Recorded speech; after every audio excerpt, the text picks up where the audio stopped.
Yo, yo, yo, yo, what is up? What's going on? Thank you for tuning in to another episode of DLE Fitness live stream. Yes, sir. Yes, sir. All right. And today is, what the hell is today? Hump day. Today's Hump Day Wednesday. Hopefully you're having a good day. If you're not having a good day, well then, let Mr. Chow break it down to you gently. Tell him. Oh, you're having a bad day? Did you die? I got shot. But did you die? All right, and as long as you didn't become unalive and you still here, man, you are grateful to be alive and to make it to see another day, and you can get up and make something happen and grind your ass off and get closer to your dreams and goals that you got in the future. Let's get it. All right, you boys over here multitasking and stuff, trying to get two things done at once. And let me just get this thing sent real quick. Let's see. I'm over here trying to get things set out. And if we can just get this last thing put up, boom, boom, boom. Okay, we did that. We'll move that around there, put that right here, turn that. Okay, there we go. Anyway, sorry about that. Still multitasking and getting the hair fixed behind the headphones. All right, anyway, like I was saying, we are, what is it? Today's hump day for sure, and we got a good stream going on for you today. But to let you know, if you are on YouTube, or just know that we are simultaneously streaming on multiple platforms, which is going to be YouTube, Kick, Twitch, and Rumble. And if you see the thumbs up button, did it pop up? Because I'm tripping. Let's see. Does it do it? Does it do it? Does it do it? And I guess not. I guess the update, they said we're not doing that anymore. Did it happen? Oh my goodness. Okay, I guess the update's not doing it no more. Oh my gosh, that sucks. You know what? Oh man, well, I tried. It's a sad day. Anyway, what I was trying to do is, if you're on YouTube, hit the like button. The like button would be greatly appreciated. Get the algorithm out, get this message to go out to other people, because we got to get this message out. This is going to be an interesting one. I got to piggyback on what I was doing yesterday. And I'm trying to get this show started now so I can get straight into it, because I am just going to do one topic today. Yesterday I had did two streams. On the second stream I had got to, I end up doing the one called the Rapture, which is going to be basically considered part one. Today we're going to do part two. Today I got more time today to go over more things. So I think what I'm going to do today is I'm going to show, because I showed two videos. I'm going to show one video today, I believe, to give me more time to do some more reading and dive deeper into what I'm trying to get into. We'll see halfway through the show if I got time to kind of do it the way that I want to do it. My hair's sticking out, but we're gonna make this happen for sure. I'm gonna piggyback off some of the stuff I did yesterday and then dive in and do more of the stuff that I need to do today. So it's gonna be a little bit interesting on the way I'm doing this, because I got to figure out how to put all of this together, which I know how to. It's just, will time allow me to do so? But we are going to make it happen for sure. So let's go.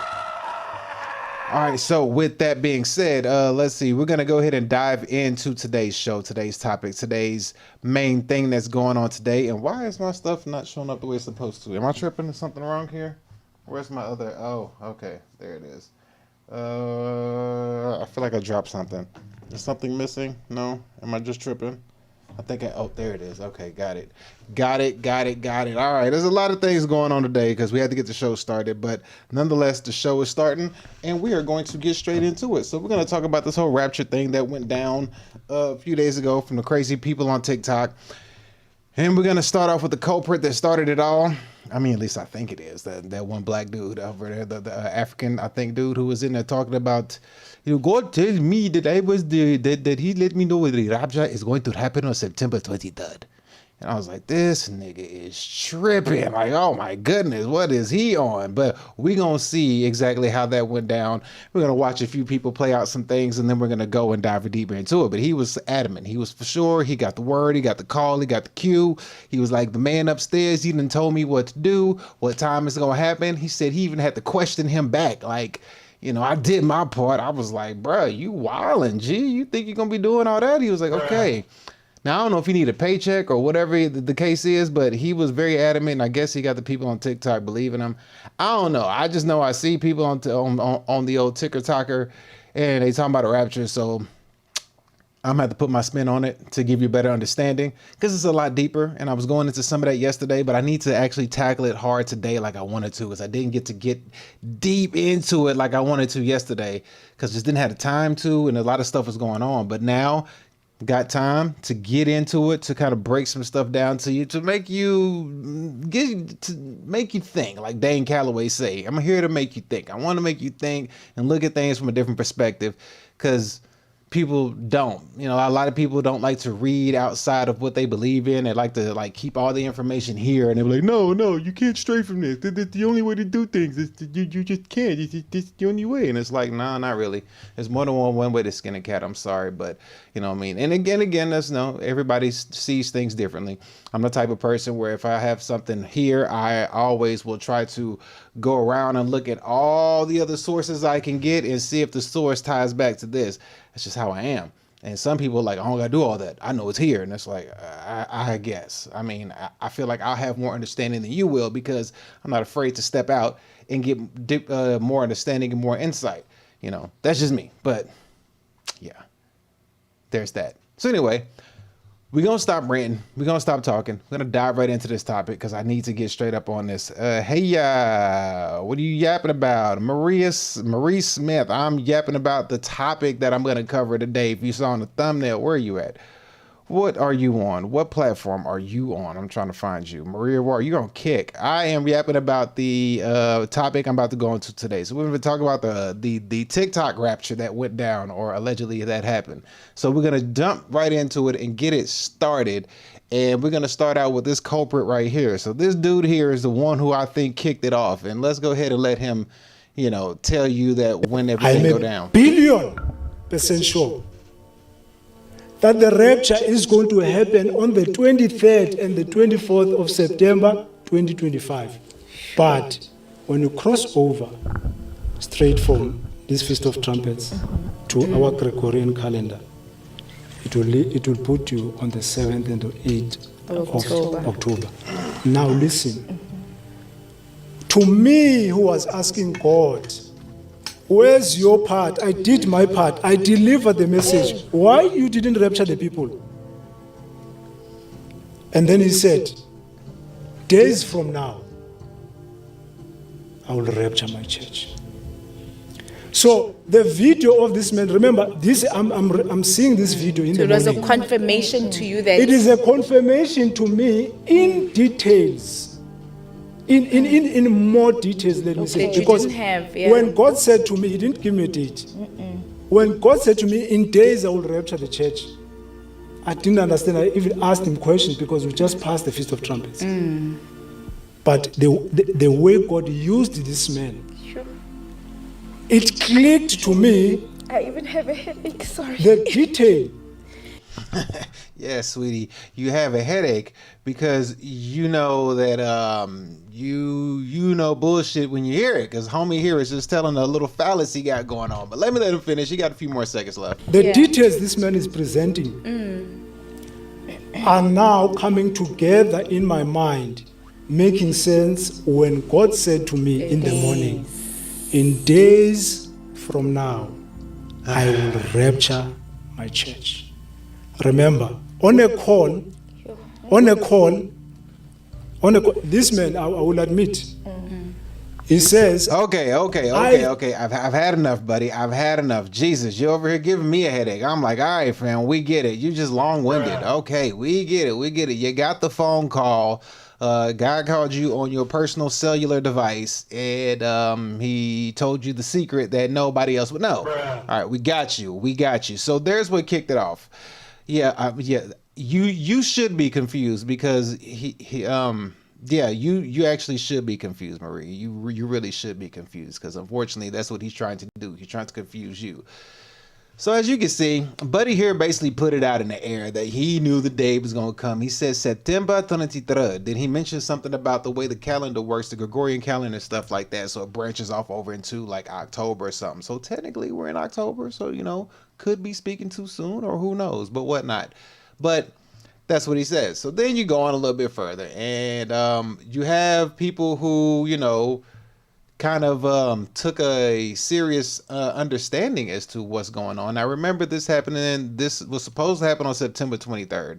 So there were a few people who kind of took it to heart, and we're going to listen to what some of them say. So we got this girlie right here. She basically was saying that, that she believed in it too. But let's listen to her way of presenting it and how, you know, things were going for her in her life. I truly believe with all my heart we will be raptured during Feast of Trumpets this year. If there is some chance that we don't get raptured, I will come back and make an apology video for myself being deceived. If there isn't an apology video uploaded soon, somebody should go check on this lady and her kids, and I'm not even being funny. Brianna has actually been posting about the rapture since February of last year, but in the last couple of months, she thought her 3-year-old was speaking Hebrew. Okay, guys, I think I have more Feast of Trumpets rapture confirmation, and this may be my favorite one so far. Hudson, hold on. Can you tell me what you were just saying? Say it again, what? Her 8-year-old had a rapture dream. Okay, guys, I'm back. My daughter had a rapture dream last night. She said a demon growled in her 9-year-old's ear. Her 12-year-old also had a rapture dream. Hey guys, so I have an exciting video today. I have my oldest daughter, Lily, and she was blessed with a rapture dream last night. She said the Lord woke her 13-year-old up in the middle of the night to remind her that he is coming. I think Brianna's obsession with the rapture may stem from the passing of her husband and wanting to be with him again in heaven. If she was truly convinced the rapture would... Okay, so as you can see, lady right here, she is, and Maria, I'm going to explain, I'm not just going to explain it, but I'm going to go into deeper details and explain a few more things that go with it that people may or may not be aware of. It's going to be pretty interesting.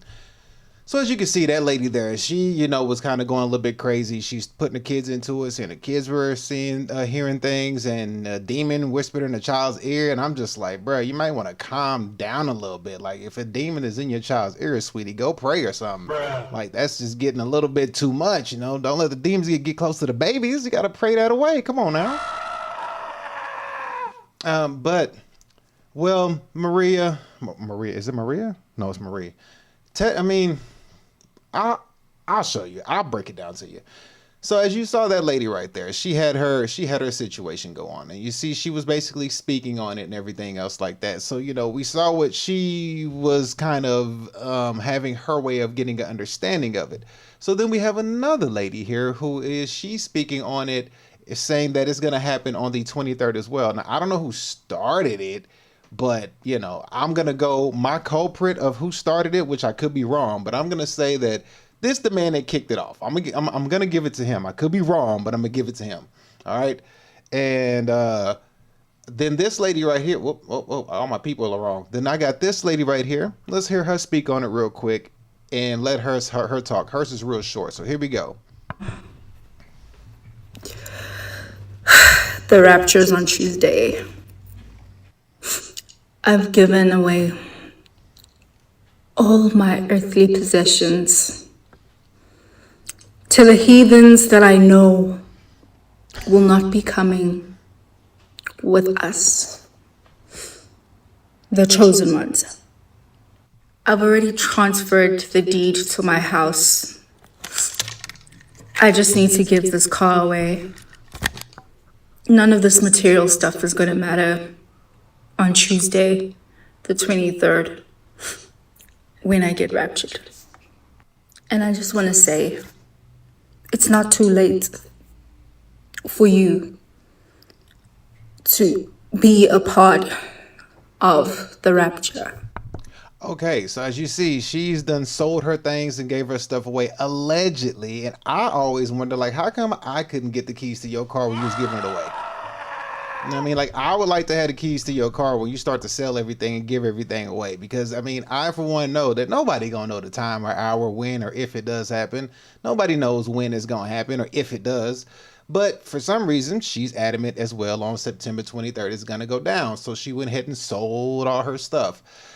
Now, as the time went on, September 23rd came, and then September 23rd passed.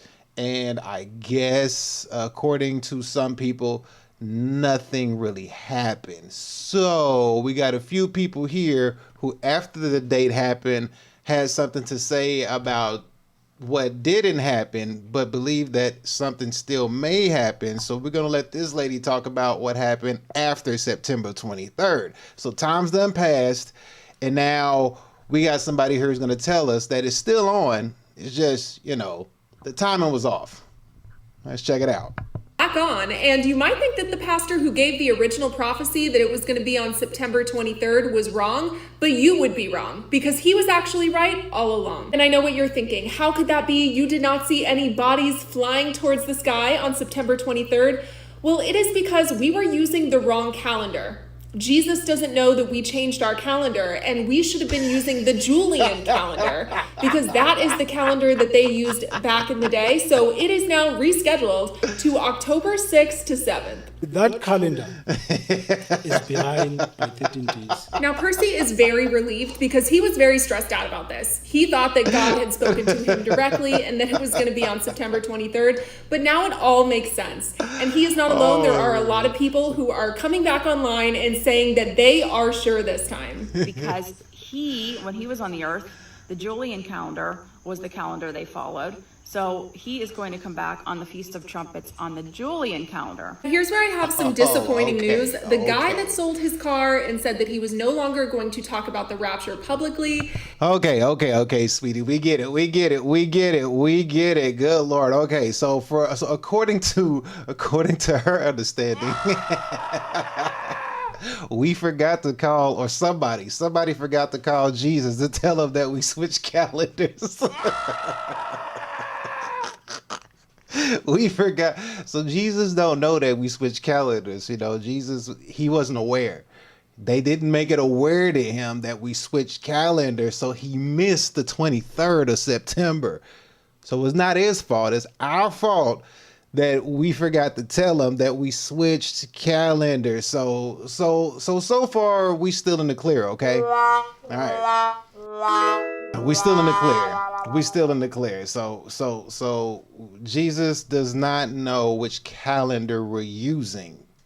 I'm not as sure he was aware when the switch happened. So now we have people explaining why the 23rd passed, and now it's supposed to happen on October 6th. Okay, so October 6th is coming, and it's supposed to happen on that day. So now, as you see that people were believing that the rapture is coming because of this pastor over here, this guy was telling everybody that on this day, this is supposed to go down, this is when it's supposed to happen, and it's supposed to happen on October 6th or whatnot. And as far as I'm concerned, I'm not the smartest man in the world, but I don't think I'm a fool either. I believe the rapture. Hold on. And then one thing that I do know is that nobody's going to know the date. You're not going to know the date. And how do I know this? Here, I'll show it to you. Here, nobody's going to know when he coming back because here, where is it? There we go, right here. All right, so here we go. Let me go ahead and break this down to you real fast. It ain't going to take much time. And let's see, where are we at? 4 cresses, and let's see, here it is. All right, so we'll start right here. And then shall appear the sign of Son of Man in heaven, and shall all the tribes of earth mourn. They shall see the Son of Man coming in the clouds of heaven with power and great glory. Okay? And let me see. You can see it? Yes. And shall he send his angels in a great sound of a trumpet. They shall gather together his elect from the four winds, one end of heaven to another. Now learn a parable of the fig tree. When his branch is yet tender and putteth forth leaves, ye that summer is nigh. So likewise ye, when ye shall see all these things, you know that it is near at the doors. Okay? Heaven and earth shall pass by my words shall not pass away. So something will happen, we just don't know. But of that day and hour knoweth no man. No, not the angels of heaven, but only my Father. But as the days of Noah were, so shall also the coming of the Son of Man be. For as in the days they were before the flood, they were eating and drinking, marrying and giving in marriage until the day that Noah entered into the ark, and knew not until the flood came and took them all away. So shall also the coming of the Son of Man be. Okay, so now that we have that understood, we know that nobody is going to know the date. Nobody. Angels don't even know the date. Nobody knows. Nobody has a clue. So for somebody to tell you that they know a date, it's not true. It's just not true. It's not factual, actual. It's nothing. They're just talking and making up lies. So you have one of the great predictors of an old TV show that I like to call. I don't know if this TV show still plays. The Simpsons. I don't know if The Simpsons is still around, but The Simpsons has, been a weird predictor of things. And I found this little clip where it says that Simpsons, they predicted the Rapture delay. So we're going to look at this quick clip of The Simpsons, once again, being creepy again, causing, future predictions. So we're going to check this one out real quick and just take a look at future predictions of The Simpsons, knowing that a delay rapture was going to happen. So let's check it out. Where did my Christian limo driver go? Mr. Thompson, what's happening? It's the Rapture, Shauna. The Rapture. The virtuous have gone to heaven, and the rest of us have been left below. We must suffer through the apocalypse. I thought all religions were a path to God. I was wrong. What if the rapture is coming and I haven't led a good enough life? God wouldn't spring the rapture on us unannounced. He'd send us signs like, I don't know, all the dogs getting on a spaceship and leaving. Marge is right. The rapture isn't coming. There haven't been any ominous signs. Follow me. Blood is raining from the sky. Hang on there, big fella. We'll save ya. Judgment Day is at hand. 3:15 p.m., May 18th. That's when the rapture will begin. May 18th? That's 1 week from today. All right, so as you can see there, The Simpsons have once again just showed that people are going to try to predict the date, and they're going to be wrong. They're not going to know when it's going to happen. However, there will be signs. We'll know, if you pay attention to signs, you'll know what the signs can be, but you won't know the day. You'll have an understanding, at least, of to what the signs are and to how things are going to kind of potentially predict said thing. So, as you can see, there's been a whole lot of different situations and scenarios playing up to alleged certain point. Now, if people actually see it and believe that, they're going to look up and see something, I mean, it could be a dangerous thing. You don't know. Only Jesus knows. Exactly. It's the point I just made. That is the exact point I just made. I don't know if you saw it earlier, but I read the scripture. So, looking at that, you sit down and you look at all these different things that's going on, and you see people explaining themselves away, and you also have people, some actually but believe in this stuff. So now, after all that has happened, people who believe they seen it, or people who know the date is coming, we kind of go full circle and we come all the way back to the initial dude. And the initial dude was this dude here. All right. So remember earlier, he was right here. This is when he was saying he know it's coming on September 23rd, yada, yada. He knew the day and everything. Okay, cool. Well, time's passed, and now he is on a live stream, and he's chilling with a group of people, and they're all awaiting the rapture to happen. As you can see, the time is 10:46 p.m. on 9/23. Let's see what happens. Billion%. This day we will be raptured. I give you my word. I'll start by saying, I give you his word and I give you my word. If you say he's not coming, you are mistaken. The Lord is coming. He's on his way, He's on his way with a host of angels, And this is the day, 23rd of September, 23rd of September. That's what is the Lord who said to me, you need to do a live. That's why I called out this live. We got to have childlike faith, y'all. Don't let the flesh or your carnal mind get you down, or demons whispering, because this is going to happen. God does not lie. Why would he let all these thousands of people get all these confirmations for us to be ashamed? A few moments later.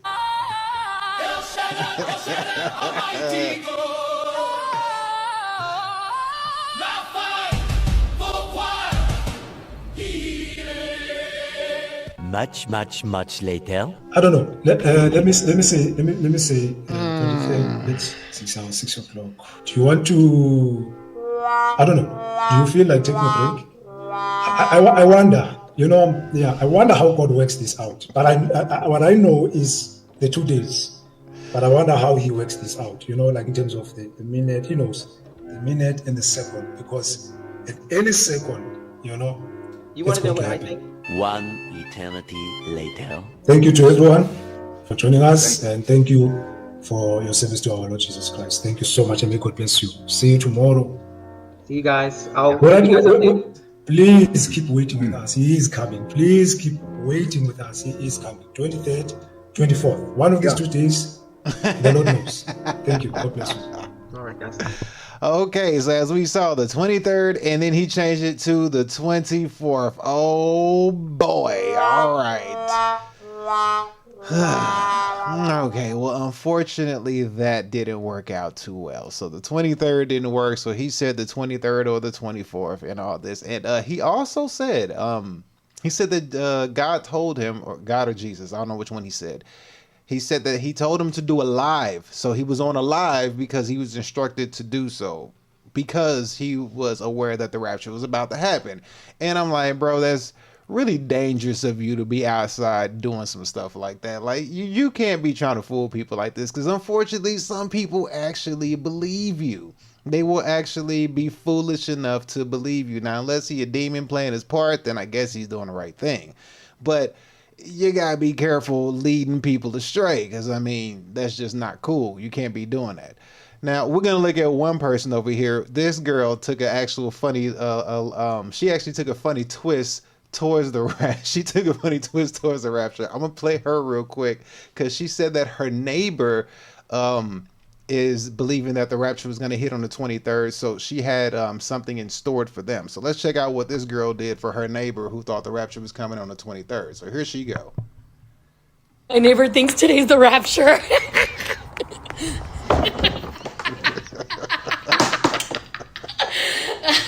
How do you hold this? Is it like this? Do you know how to hold a trumpet? Oh, it's like this, like this.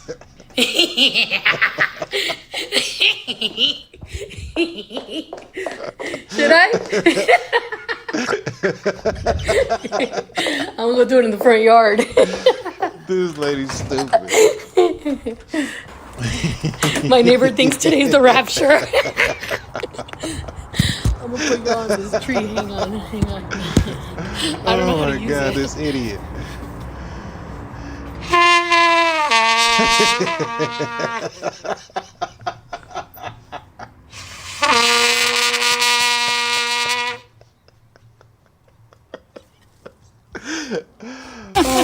Could you hear it?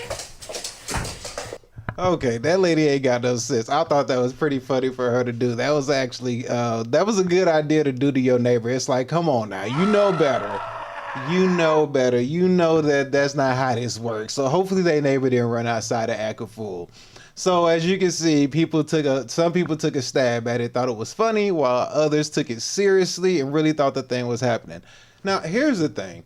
If you're going to try to convince people, make them believe that the rapture is really coming, and they actually are foolish enough to believe that you know the date, God told you to do a live stream and get everybody, like, you know, that's dangerous, because there are things that go on in this world that the powers that be, they don't play around with stuff like this. They have an agenda to really deceive the masses, and they don't play when they choose to do such actions. They take this on a whole nother level. Like, it's not a joke when they do it, because they're serious about these things. So what I'm explaining to you is that there's a thing out there, if you're not privy to it, it's called Project Blue Beam, right? Project Blue Beam is basically something that they're going to use in the future, to where they're going to basically pretend that there's a coming of a second Messiah, or they're going to pretend like there's an alien invasion of things going on. And this has been known for a long time. It's been written in documents, it's been written in books, it's been stuff that's been that's been reported on over a long period of time. So let me show you a quick video, and then I'm gonna read you some documents that actually speak on said thing. All right, so here we'll look at this first.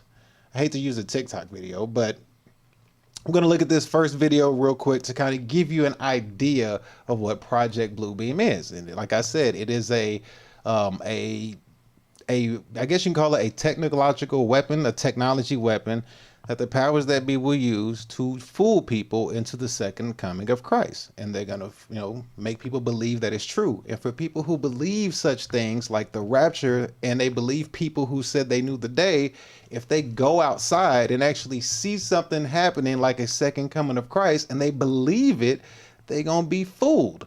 Because, they don't know any better, they didn't read or whatever the case may be, and they were led down the wrong, they were led down a rabbit hole, or they were led astray, is the best way to say it.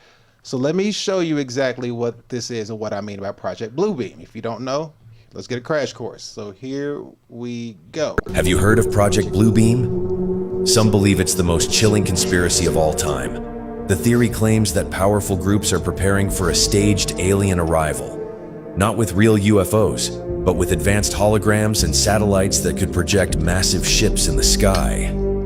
Imagine millions of people looking up, seeing the same giant craft hovering above their city. Fear and chaos would spread instantly. But here's the eerie part. According to the idea, it's not just about aliens. Project Bluebeam could also fake spiritual visions, holograms of divine figures, to bring humanity under one system. Some believe new technology, like satellites and hidden networks, could make this possible today. The question is, are we already being prepared for it? So tell me, is Project Bluebeam just a wild story? Or is it a plan already in motion? What do you think? Follow Mystic Dreamer, because sometimes... All right, so there you have like a little bit of an outline of what it is, okay? So Project Bluebeam is something that's been around for a long time. It's been known for a very long time. And for example, you have a book that was written by, or not written, a book that was written by Serge I don't know how to say his name, Monist. Serge Monist. It was published Project Bluebeam from NASA. So in his book, he wrote about some things, and in this book, this is what he wrote about. So let me go ahead and pull this up to you so you can read it, and I'll let you see this right here. So where is it? There it is right here. So we have this right here, and in this book, this is what he wrote. So he wrote in 1994, he published a book called Project Bluebeam via NASA, in which he details and claims that NASA, with the help of the United Nations, is attempting to implement a new age religion with the Antichrist as its head in the start of a new world order via technological simulated second coming of Christ. The project has 4 steps. Step 1, bring down of all the archaeological knowledge by faking earthquakes at precise locations around the planet. Fake new discoveries will finally explain to all people the error of all fundamental religious doctrines, specifically Christian and Muslim doctrines. So they're basically gonna like fake fulfill doctrine that has been known all the time. Then step 2 is going to be a gigantic space show wherein 3-dimensional holographical laser projections will be beamed all over the planet. The projections will take shape of whatever deity is most predominant and will speak in all languages. And at the end of the light show, all gods will merge into one god, the Antichrist. This illusion of social and religious order will set loose millions of programmed religious fanatics through demonic possession on a scale never witnessed before. The UN plans to use Beethoven's Ode to Joy as an introduction to New Age one-world religion. All right, so then we got that. Then step 3, the telepathic electronic two-way communication, which involves making people think their God is speaking to them through telepathy, projected into the head of each person individually using extreme low frequency waves. Step 4 has 3 parts. Making humanity think an alien invasion is about to occur at every major city. Then step 2 within step 4 is making the Christians think the rapture is about to happen. And in a weird way, we kind of had step 1 happen with the whole Miami alien thing. And in step 2, we could say that the black dude here who was just talking about the rapture. And then step 3 is a mixture of electronic and supernatural forces, allowing the supernatural forces to travel through fiber optics, coax power, and telephone lines to penetrate all electronic equipment and appliances that will by then all have special microchip installed. The goal of this deals with global there goes. Global state satanic ghosts projected all around the world in order to push all populations to the edge of hysteria and madness, to drown them into a wave of deletion and unaliving and permanent psychological disorders. After the night of the 1,000 stars, worldwide populations will be ready for the new Messiah to reestablish order and peace at any cost, even at the cost of abdication of freedom. Then chaos will break out. People will finally be willing, perhaps even desperate, to accept the new world order. All people will be required to take an oath to old Lucifer with a ritual initiation to enter the new world order. Resistors will be categorized as follows. Christian children will be kept for human sacrifices as actual slaves, and prisoners to be used in medical experiments. All right, so there you have it. That's written in a book by Serge Monist. I think that's how you say his name. Monist. I think that's how you say his name. So this is a known thing that's been written about and spoken about. It's a technology that's been, known, and it's not new. It's been known for decades, hell, probably a half a century at this point, maybe longer. You know what I mean? It's really no telling. And just to give you a actual real life idea of what it could look like, here's a clip from a TV show from back in the day that we're going to take a look at to kind of give you an idea of, like, imagine if they were to use it and what it would look like. And if you saw something like this in the sky and didn't know any better, how would you feel or what would you think? So let's go ahead and pull this up on the screen right here. Let's see. Let me zoom in on this. And this is coming from, I forget the movie. Is this the X-Files? I can't remember. Maybe it's the X-Files or something. But here we go. I want to take a look at this clip and take a look at it. So here we go. Check this out.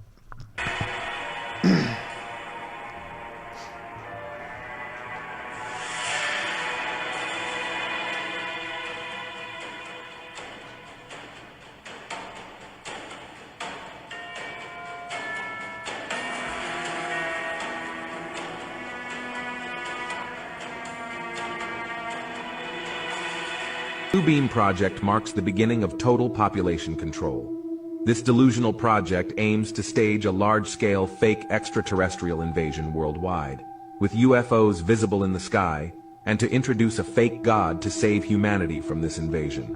They would employ highly realistic secret military technology, and they have recently conducted tests. The result is crazy. The ultimate goal would be to eradicate all religions and establish a single unified religion, thereby achieving complete control over the population through fear. This project, combined with the HARP project, would enable the manifestation of a religious figure capable of causing earthquakes, storms, and natural disasters to more strongly modify the belief systems of the masses. I can't believe what this former FBI agent just revealed. What I'm here to tell people is that when Project Bluebeam is used, again, it's not going to be by the United States. It's not going to be by national. It's going to be by global government. They're the ones who are going to use this stuff. And it's going to be not just a bunch of pretty holograms. They're going to be using it for religious figures. They're going to have Jesus in the sky, but it's not just going to be holograms. There's going to be voice-to-skull technology. It's also going to be used. They're going to be able to have these figures speak to every human being on the planet. Imagine the impact of that they're going to be able to see the figure and also hear the figure talking to them. It's amazing. I think that is the particular reason why Jesus said in the Bible, my sheep hear my voice and they will recognize my voice. And I think that was an anticipation of when this operation goes forward. And it's going to go forward in conjunction also with the great fake alien invasion. It's going to go forward with that. And who knows, it's going to be also a sweetener. It's going to be, instead of, we're going to have, maybe 10 or 20 UAPs that have incredible destructive capacity against our cities. But then with Project Bluebeam, they can make those appear like 2 or 3 or 400 UAPs. See, that's what they can do. And also these these holograms, we call them holograms because that's the word that we know. But they're gonna probably have the capacity for noise, for sound, for solidity, temporary solidity as well. But then you can say, well, but then that's not a hologram. Well, yeah, it's probably gonna be something that is several steps above a hologram as well. So these are the things that we're facing, and these things are gonna be faced all at once. All right, so as you can see there, these things have been talked about, and they said that guy was a former FBI person. I don't know. I have to look into him. I personally didn't look him up, so I sometimes am very skeptical about just believing that it's somebody that I see, because I always want to go back and research who the person is talking to see if I can find them anywhere, you know, at least somewhere on the internet, or find some kind of background from alleged person before, you know, exactly believing that this person, because, you know, anybody could say anything, as we just seen earlier. So now we're going to look at one more video. This is a short clip as well, and we're going to dive deeper and take another look at a said Project Bluebeam, which is going to be explained in a same but different manner. So let's go ahead and take a look at this video. But I do want to take this into consideration to get you to understand that if something like this is to happen, or when something like this potentially happens, and you have people that believe in, you know, somebody knowing when a rapture is going to happen, or not knowing that this type of stuff even exists, that it's even possible to happen. You know, how many people are going to fall for it? And even the people who know it exists, such as myself or stuff like that, if they do something like this in the sky and you see it and you hear it, and then the feeling of like fear comes inside of you, and you know, anxiety and rage, and all these different emotions start to hit you because you're looking, you can see, you can probably feel the vibration that is given off. Like, your senses might take control over what you logically know. You know what I mean? And you might sit there and like not even believe the fact that you know better, but you still allow the spirit of fear to overcome you. Because then you'll see these different things happening in front of your eyes. You'll feel them, you'll hear them, and all this stuff, but you'll still allow yourself to be deceived. So that's why it's important to at least know about this.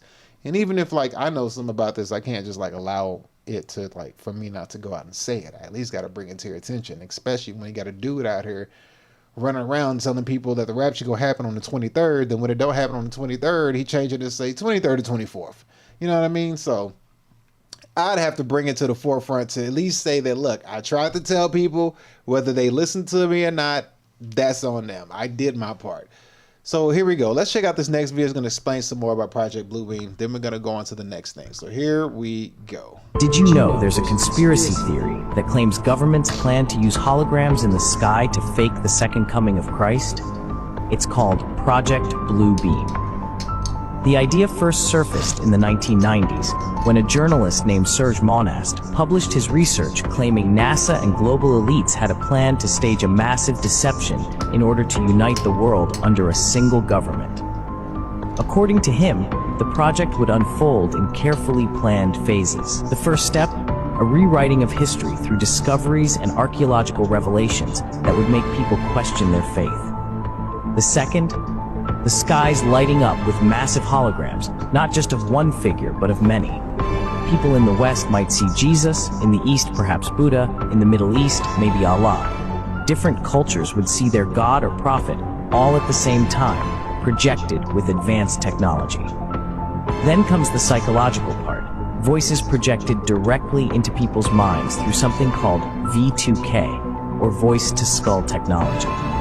Imagine suddenly hearing what you believe is the voice of God, calling you by name. The goal would be to convince people that a savior had arrived, one that would unite all religions and nations into a single world order. Some versions of the theory even suggest it wouldn't stop there. Instead of a messianic figure, the illusion could be an alien invasion, forcing humanity to accept global unity out of fear and survival. Skeptics call it science fiction, but believers point to the rapid rise of hologram technology, satellite projections, and psychological warfare tools as proof that such a plan isn't impossible. Whether real or not, Project Bluebeam taps into one chilling question. If the skies lit up tomorrow with a vision of Christ, or an alien armada, or a voice that sounded divine? How would we know if it was real or just an illusion? Which is true. How we know if it's real or just an illusion? And you know what's real and what's an illusion by reading and studying, because, you know, reading is like the cheat code to life. If you want to know something that's going on, if you want to know deeper about life, you read. Reading is, you know, the fundamentals of everything. And a lot of people do not like to read. People hate reading. And if you don't read, or if you don't have information and knowledge passed down to you, to where if you read something nowadays, somebody could tell you, hey, that was different. That was different 20 years ago. That text has been altered. You know what I mean? And that could have happened all through, you know, times and times and times. But reading is a very important thing to know, and a very important thing to do as well. Now, I want to show you a example of Project Bluebeam type situation that happened in real life. It's inside of a, I guess, a stadium or something. Yes, you're gonna see a crowd, a sea of people, and they're gonna be looking at figures in the sky floating around and stuff like that, which is gonna kind of show you that said technology is possible and it can be done inside of a stadium situation. So we're gonna take a look at this video real quick just to see how it would look on a smaller scale. But this is a covered this area would be covered. You won't be able to, it would be in an enclosed stadium, you know what I mean? Not like an outdoor like the sky, but just to give you an idea of what it would look like, just to show you how advanced the technology that they have to even be able to pull this off in a stadium is wild within itself. So let's check out this video just to show you what this would look like on a scale within a room. So here we go. High-level advanced holographic projection. You could say in 4D. You can't touch them, but they seem very lifelike, very real. And this is in a stadium. Everyone's filming it. You can see it right there. I think China for the new year had the dragons go around the big tower. I'll try and find that clip at some point. But for those of you who are not aware, this is the type of technology that they're releasing on the public now. Imagine what the military and the government have.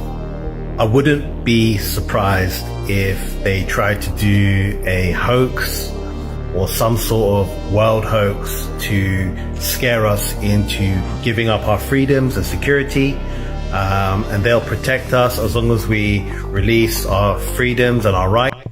All right, so there you go. There you have it. So there's that. You can see that they've already, you know, used this stuff inside of stadiums and stuff like that to get people to get used to it, in a sense, not to think that it's too far-fetched or unbelievable to pull off. And, you know, there's already holograms of people that do music, you know what I mean? You already have music holograms and stuff like that. So that's not too far-fetched to see them pull that off. To see them do holograms and stuff in a nowadays life is not something that's too far-fetched to see. And I'll try to find you a hologram right here to show you exactly what it looks like, so we can see exactly what they have. But before I do, I want to show you also Candace Owens, a lady by the name of Candace Owens. She speaks on the same document right here that I just read to you. This one right here. She speaks similar to this document by the same person, Serge Monast, however you say his name. She's going to go ahead and talk about said document and said technology here in a second, and she's going to basically reveal or speak on the same thing that I've been talking about this whole time. And I'm speaking to you on this because of the simple fact that the rapture, people are talking about the rapture. People believe when it's going to happen, when it's going to come. And if people believe these things and they see these things and they don't know that certain technology or certain things are put in place to fool them and trick them, at least somebody got to try to put something together to help them know, like, hey, there is something that they can do, or there is something that they can use to deceive and fool you and trick you into making you believe what you're seeing is what you think it is, but it really isn't. So Candace Owens is going to talk about the same thing that I talked about. She's going to speak on Project Bluebeam. So listen to what she has to say. I'm going to let her go ahead and speak on what she's talking about, which is the same guy I was speaking on. Oops, turn her up. Here we go. The Bible warns us of this. So Serge Manis said that step 1 of Project Bluebeam was going to involve the manufacturing of artificially created earthquakes in strategic locations around the world. Again, to make it clear, he is stating in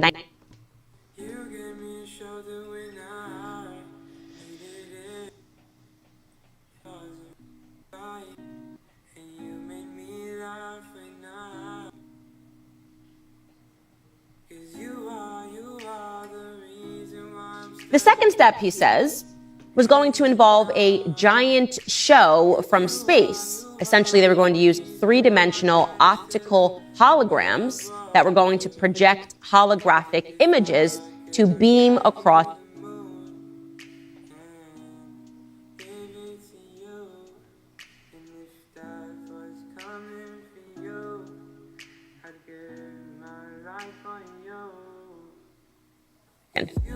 The third step is even more far-fetched. He says that this is going to involve artificial intelligence. Again, I just like to state this over and over again. He was saying this in 1994.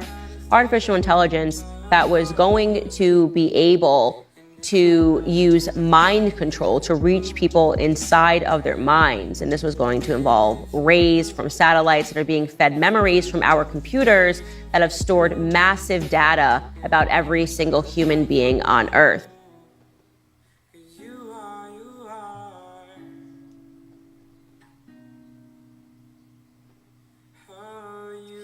And finally, the fourth step of Project Bluebeam was going to use various technologies in order to convince people that alien invasions were taking place, alien invasions, and even the rapture itself, thus making it easier for governments and the powers that be to take control of a fear-addled population.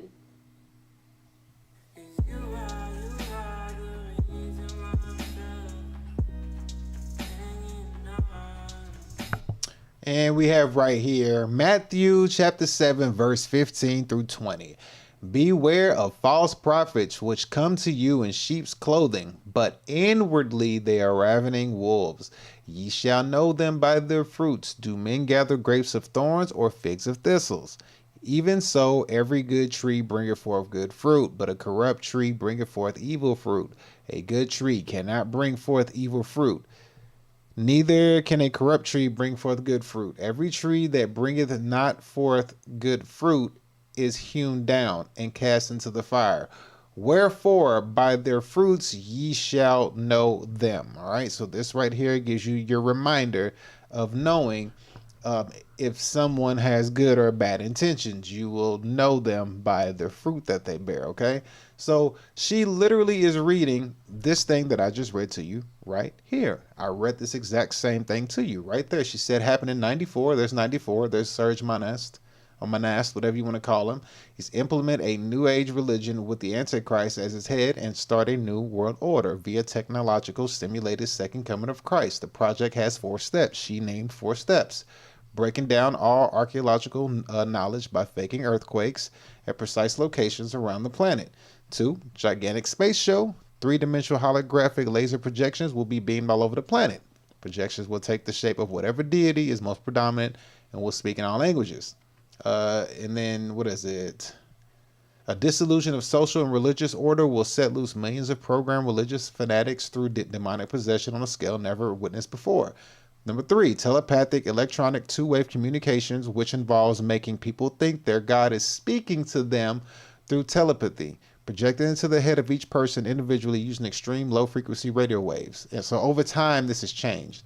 Step 4 has 3 parts within itself. Make humanity think an alien invasion is about to occur. Making the Christians think the rapture is about to happen. Step 3, mixture of electronic and supernatural forces, allowing the supernatural forces to travel through fiber optic coax power and telephone lines to penetrate all electronic equipment and appliances that will then, by then, all have a special microchip installed.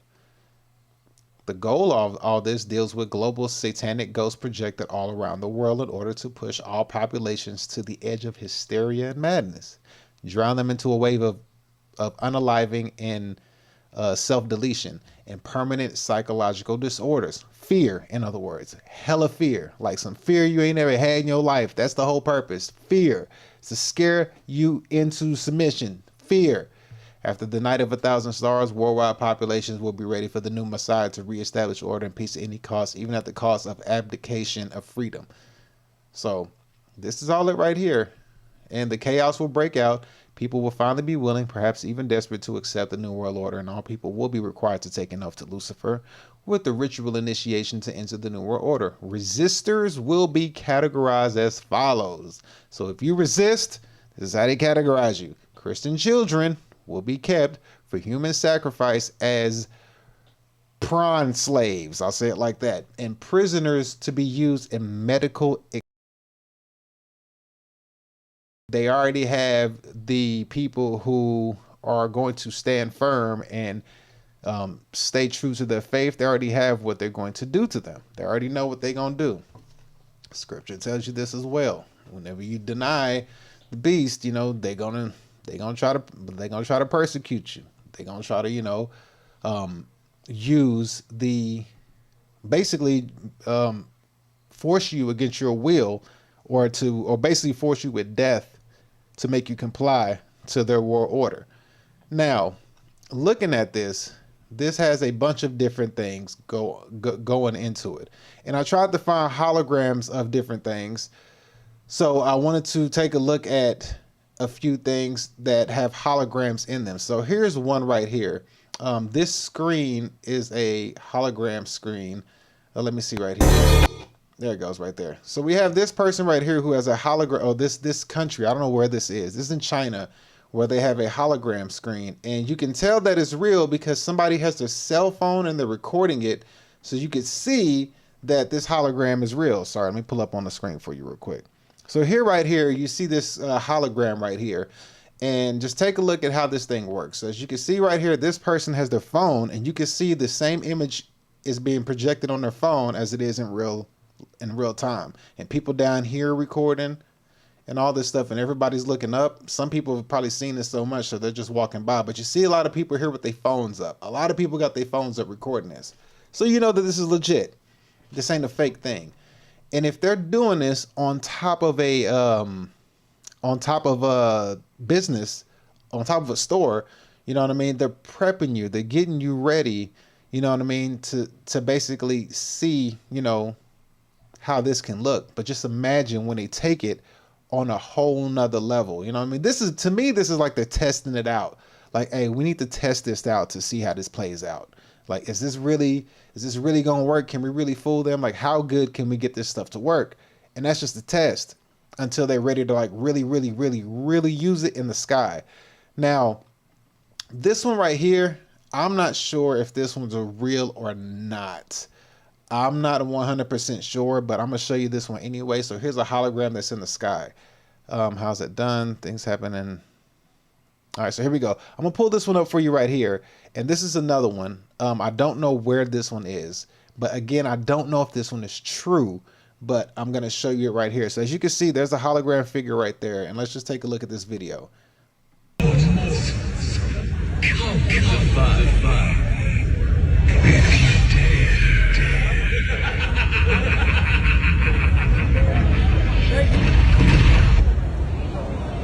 Crazy. Look at you, mortals. Come by. If you dare.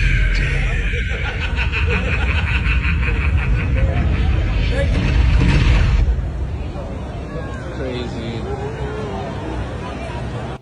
Now that seemed like that was a real recording. That didn't seem like that was a fake recording or something like that. It seemed like that was real. Like somebody actually really had their phone up and recorded that.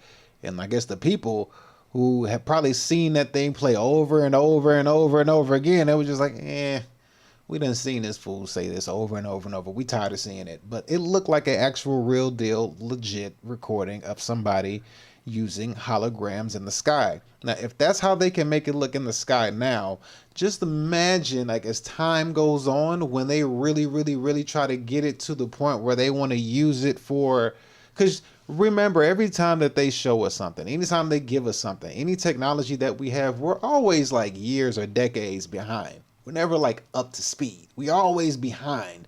So if they're kind of rolling this out, this is like the version. You know what I mean? It's like give them the technology that we had back in 1999. You know what I mean? That's what they give us. They give us the technology from like half a century ago or something, like 25 years ago or whatever. You know, so they never give us stuff that's up to date. But let's take a look at one more and let's see what we have. Let's see. We have another one. We'll look at one more hologram just so you can get an understanding of how this stuff like really looks. Let's see. I don't know if this one's real, so we're gonna take a look at another one here. Here goes one right here. So remember when? Let's see. This guy's gonna talk. I don't know if this one's real, but we're gonna take a look at it and see anyway. So here we go. Let's take a look at another hologram. Here we go. Everybody was talking about Project BB. You know, I just find this hologram technology very interesting. But as y'all can see, there's a serpent flying around this Aztec deity. Quite intriguing, especially when you add in the fact that AI is upgrading faster than we can possibly imagine. And we already reached the point to where reality is on a blurred line, where some of the videos now, you don't even know it's real. So now if they attach that to a hologram, Houston, I think we will have a problem. Yeah. And we definitely living in some strange times where strange things is now the norm. Because never would I ever thought that I'd be seeing a giant demigod levitating with a hologram with a giant serpent playing Ring Around the Rosie on top of a pyramid. Yep. So I was trying to look inside those people's cameras to see if you could see the same image being projected. I couldn't really make that part out. So I always try to make sure that if they're showing something and people are recording, what exactly does it show on people's phones when they have it up? Because that one that I showed you, you could see the guy, you could see somebody recording the same thing on their phone when you had other people looking at it. So then we're gonna look at a couple more holograms, then we're gonna press on. So we got this one right here. I don't know. This one is good. China is going crazy with these holograms. So let's take a look at this hologram that's in China. So here we go.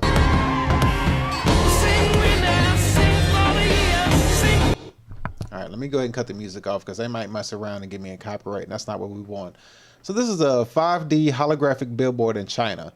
This is what this is. So as you can see, like, this elbow sticking all the way out and stuff like that. So we really can't tell. And it seems like these people have seen this so many times, like they're just like not even like, they don't even care about it no more. They're just like, yeah, whatever. We done seen this, been there, done that.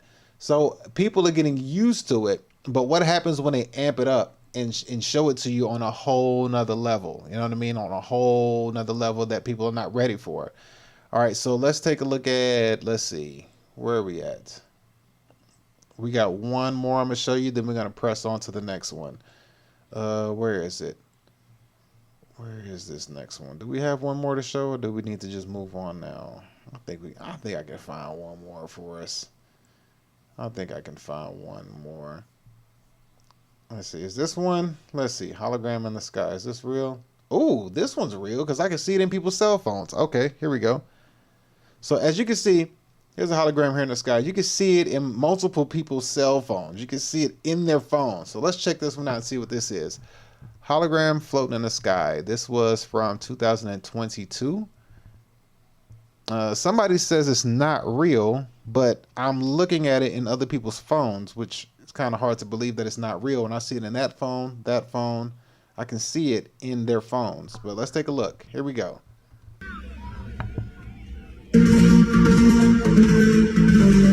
Sentience, internal, external, or distance. Okay, I don't want to play the music. So it is a real hologram. That's actually a real hologram. I don't know if this is a club environment or what this is, but whatever it is, you can tell it's real because you see it in people's phones. You can actually tell that it's legit. So I think this one is a real hologram, but it's just showing you that they got the technology to make this stuff happen. And what's going to happen when they actually implement it in real time, in a real situation where they actually want to get to the point where they want to make a real situation bring forth a real outcome that they want to, you know, get across. So as you can see, it's here. The technology is here. Knowing about it is not new. It's nothing new about it. It's already known. Now, with that being said, if you know about this, now how deep can they go into getting you into believing that this stuff is real? All right. So we're going to dive into the next part of this show, which is still a part of the same Rapture, which is still a part of what we just talked about. But now we got to dive in a little bit deeper to try to get an understanding of what it is exactly that they could do to practically have us believe that this stuff is true. So with that being said, we're going to watch a video that's going to speak on DNA. And your DNA is a double helix. So we're going to see how the DNA is linked to God, the creator itself, whether you believe or don't believe. So let's take a look at this video, and we're going to look at how the DNA of your body is structured. And we're going to give a deeper understanding as to if someone is trying to alter your DNA to basically ruin your future or to ruin your soul from existing. So let's take a look at this video and get a good understanding. So this is going to be a lengthy video, but we're going to watch the whole thing. So here we go. And herein the strong delusion spoken in Thessalonians chapter 2. Let's go ahead and look. And it's going to be hard for you to see because however blurry it is for you, it's blurry for me as well. So just know you have to listen to it and try to watch as much as you can. But here we go. Let's start it. Uh-oh. Let's start. Oh, wait. I got to refresh it. Give me a second. Should President Trump be nominated for the Nobel Peace Prize, sign this petition. Oh, okay. Now I got to mute this. Okay. Give me 2 seconds. Let me get this fixed real quick. So we got that muted. Play the video. All right. Pull this back. Skip the first ad. They're going to hit us with another one. And then we're going to get it started. So here we go. Boom. There's 2. All right. Here we go.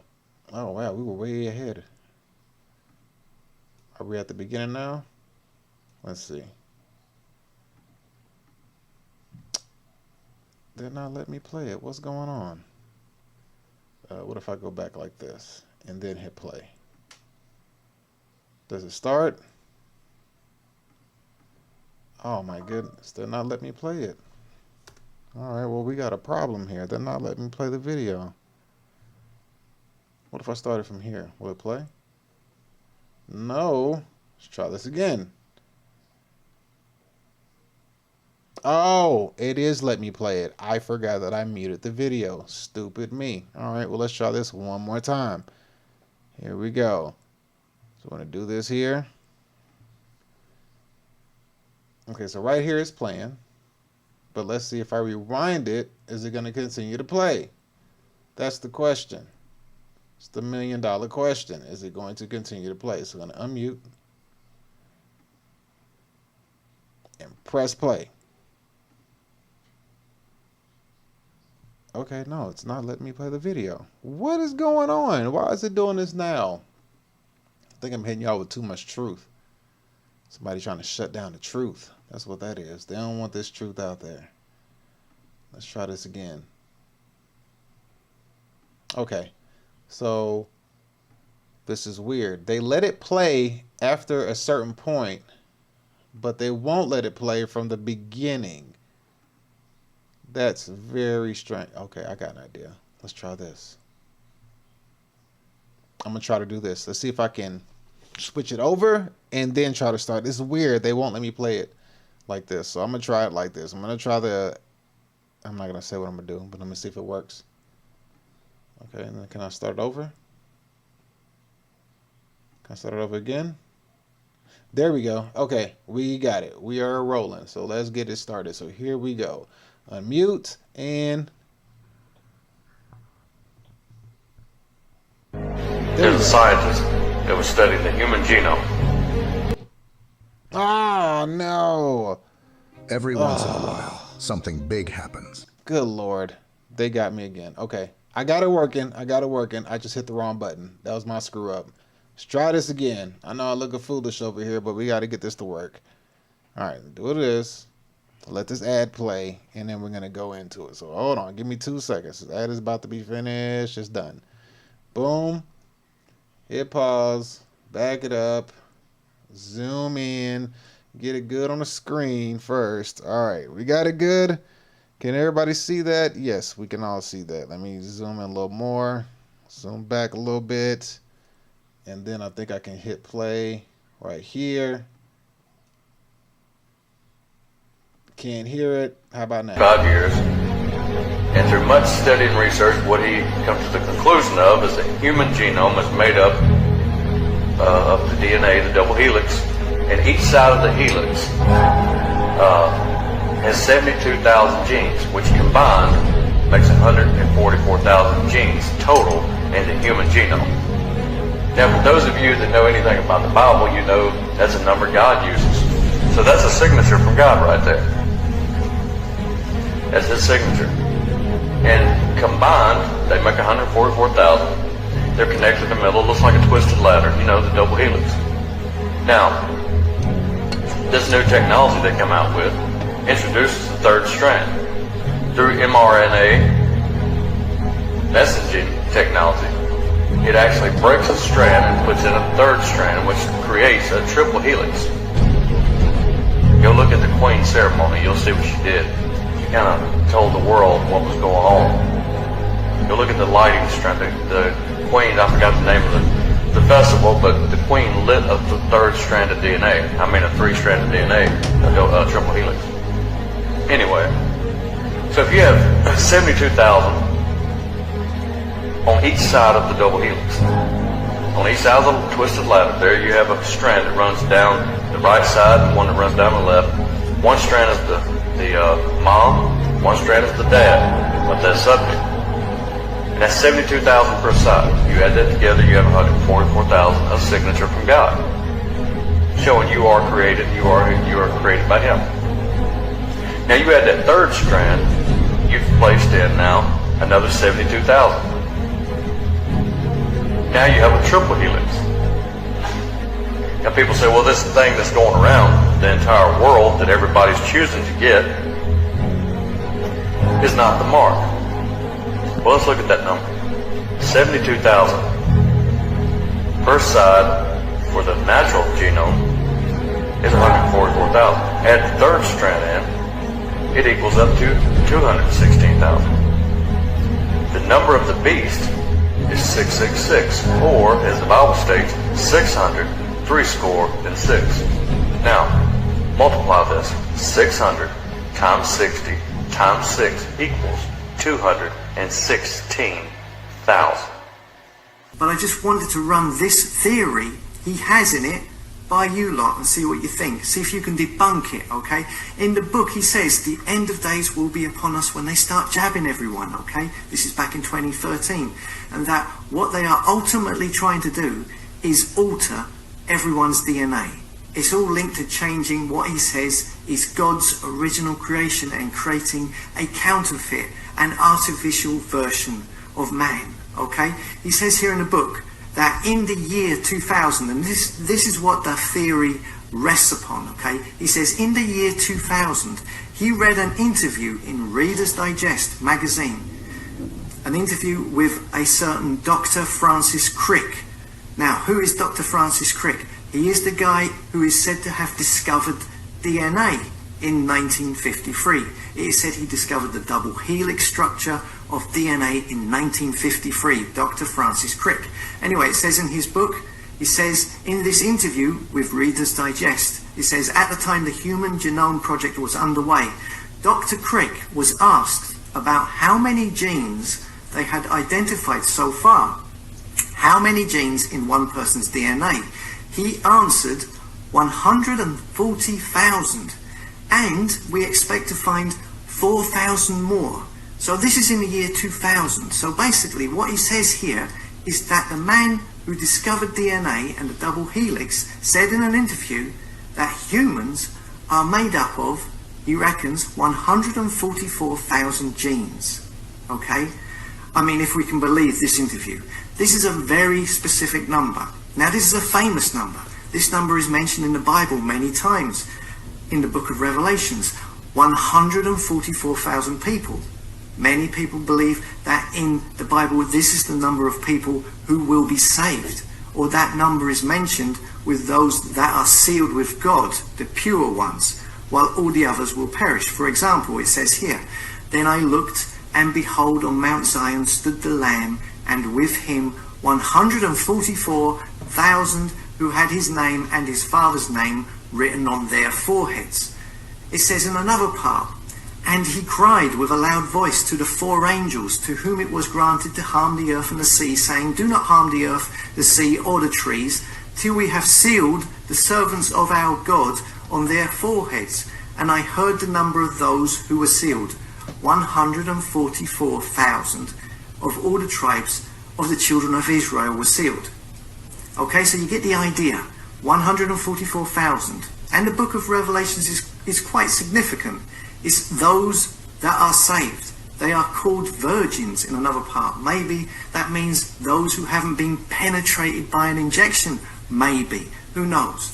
Now, like I said, Bible scholars have presumed that this is 144,000 people, like as in a number of people.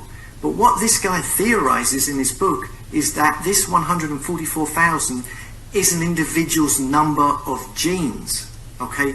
Their original genetic code that make up the DNA of an individual person. And one thing I want to interject in real quick is when he says saved, whenever you look at it from this perspective of the 144,000 and then it relating to your DNA, could saved also mean saved as in you saved your DNA from being altered? Just a thought. You remember that Jubilee nonsense back in June when she lit up the tree of trees, they called it? Basically, it looks like the tree of knowledge or the tree of life. And when she lit it up, as you can see here, what many people said at the time, it looks like she pressed a button on a globe, and that set off a lit up pattern which initially looks like a double helix pattern that went along the ground to the tree, a ceremony, a symbolic ceremony no less. But if you look at it and the way the lights form along the ground, you can see that it is a triple helix being lit up and going to the tree of life. All right? This is a symbolic ceremony. What are they trying to show people? It's not your hormones, it's not your genetics, and it's certainly not your age. Come on, what the hell is this? What is this? All right, let's go ahead and skip this ad. Good Lord, they got ads everywhere. Okay, let me go ahead and get this back up. All right, unmute. All right, let's continue. We're back. Here we go. Are they telling you that they are changing the people of the world's DNA? They are adding a third DNA strand. You have a strand from your mother, a strand from your father, and they want to add a third. What is that? The serpent seed? If we see, look at this peer-reviewed scientific study from 2010. Okay, so that's only 12 years ago, called The Characterization of 20 Sequenced Human Genomes. It states here, we also show that the number of novel single nucleotide variants, SNVs, discovered per genome seems to stabilize at about 144,000 new variants per genome. Now, I'm no scientist, okay, but here we see the mention of 144,000. Very specific number in a peer-reviewed scientific abstract, they call them, from 2010. Okay? It says a single nucleotide variant is a gene variation. Okay? An SNV is a gene variation. So it says the number of gene variations per genome, and the genome is, as it says here, a genome is simply the sum total of an organism's DNA. So again, it says the number of gene variations per genome, the sum total of an organism's DNA, seems to stabilize, which means it reaches its limit at 144,000 per genome. The genome that contains all genetic information of an organism. So this sounds like it ties in with what Dr. Crick in his interview said. Now, I could be wrong here, as I'm not a scientist or experienced in this in any way. But it's interesting that 144,000, that number is mentioned. Now, why is this important? And what has this got to do with the mark of the beast? Okay, so now we're going to get onto the meat and potato. If we take this theory of a person's individual gene count being 144,000, we've got the double helix, okay, the double helix of the DNA, the two strands, yeah? One strand of genes from the mother and one from the father, okay? 72,000 each, combining to make 144,000 genes. So we have two strands of DNA, 72,000 per strand of DNA, totaling 144,000 genes. That's the original genetic code of man, okay? Now, what if they added a third strand to everyone's DNA? That third strand would also have to be 72,000 genes. So you would have 72,000 plus 72,000 plus 72,000, which would add up the total genetic code of a man and make it 216,000 in total, with 3 strands of DNA, a triple helix, as opposed to the 140,000 genes in the double helix. Now, if you take the mark of the beast, as it says in the Bible, it says in the Bible, here is wisdom, let him have understanding, count the number of the beast, for it is the number of a man, and his number is 666. Okay? It's very particular about that. Okay, so it says the number is 600. Then it says 3 score. A score is 20. So that is 3 20s, which is 60. And then number 6. So we have 600, 60, and 6. Now, if you multiply 600 by 60 by 6, you multiply those numbers as they are exactly said in the Bible, and the answer is 216,000, the exact same number of the triple helix, of what would happen if they added a third strand to your DNA and made it a triple helix. You'd have 216,000, which just so happens to be 600 by 60 by 60, if you multiply them numbers as said in the Bible, stated as the mark of the beast. And that is, of course, if there is 72,000 genes per strand, which, of course, these scientists say isn't the case now, but they did 20 years ago. Are you following me?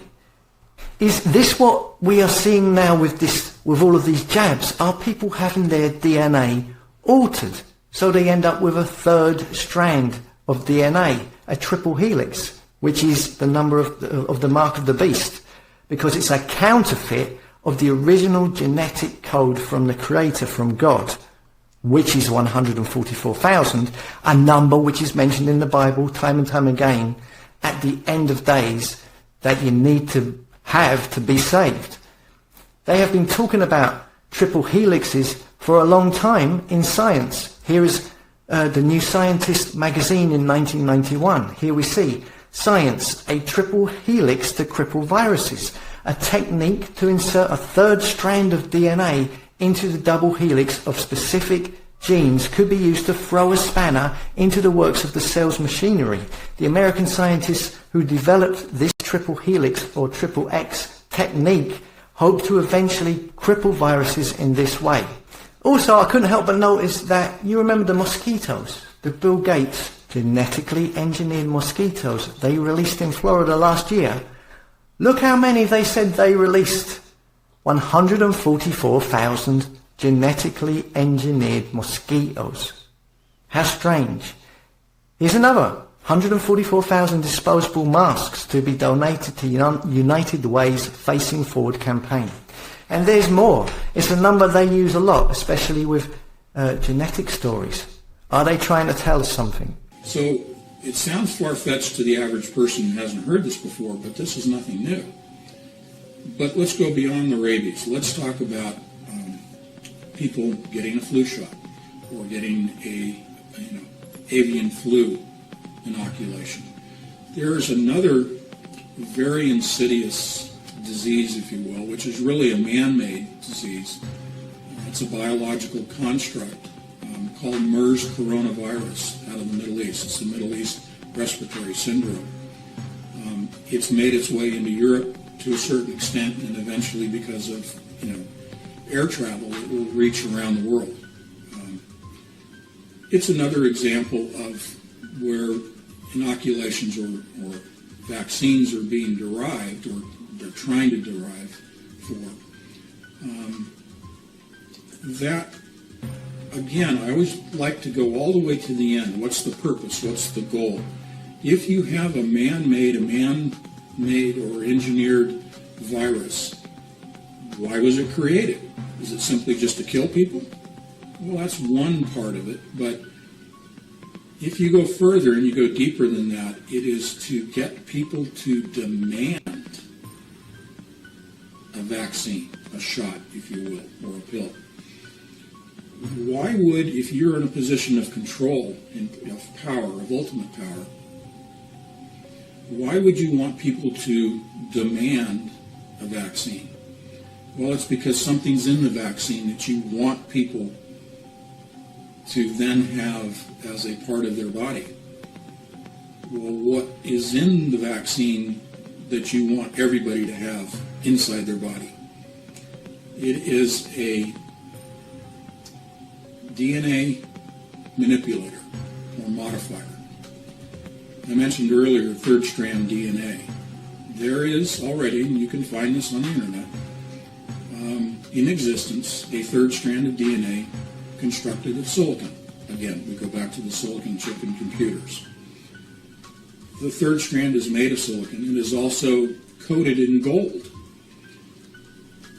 If you talk about nanotechnology and nano layers, this is extremely thin coating of gold down to a billionth of a millimeter of gold that is coating the silicon from which you are building a third strand of DNA. The purpose of the gold is to increase the surface area around this strand so that more information can be digitally imparted or programmed. You're essentially, what you're doing is you're creating a third strand of DNA. You are transferring that or imparting it into a person's body through a vaccine that that person's demanding because they're afraid of contracting MERS coronavirus or avian flu or whatever it may be. And so the government, if you will, or the powers that be sit back and they kind of chuckle and they say, well, we couldn't have forced people to take this vaccine or to take this hidden third strand of DNA. They would rebel against it. But if we create the problem and present the solution, people will demand the solution. Thus we achieve our ultimate goal of having this DNA in every person changed. Well, let's go deeper. What's the goal? What's the purpose? Yeah, you go around and change everybody's DNA. Well, what do they become? They become a hybrid. The insidious part of this is that once a person is injected, almost immediately their DNA undergoes transformation. Almost immediately they lose all awareness of the fact that they've lost their independence, their ability to think on their own, to make decisions on their own, and to affect them on a moral level. Their moral independence, their beliefs, religious, moral, ethical, legal, all of those go away. If you remove the independent thought and that awareness that you've lost your independence is gone, what then do the powers that be do with these new forms of humans, hybrids? They can control them. They can turn them into a serf class.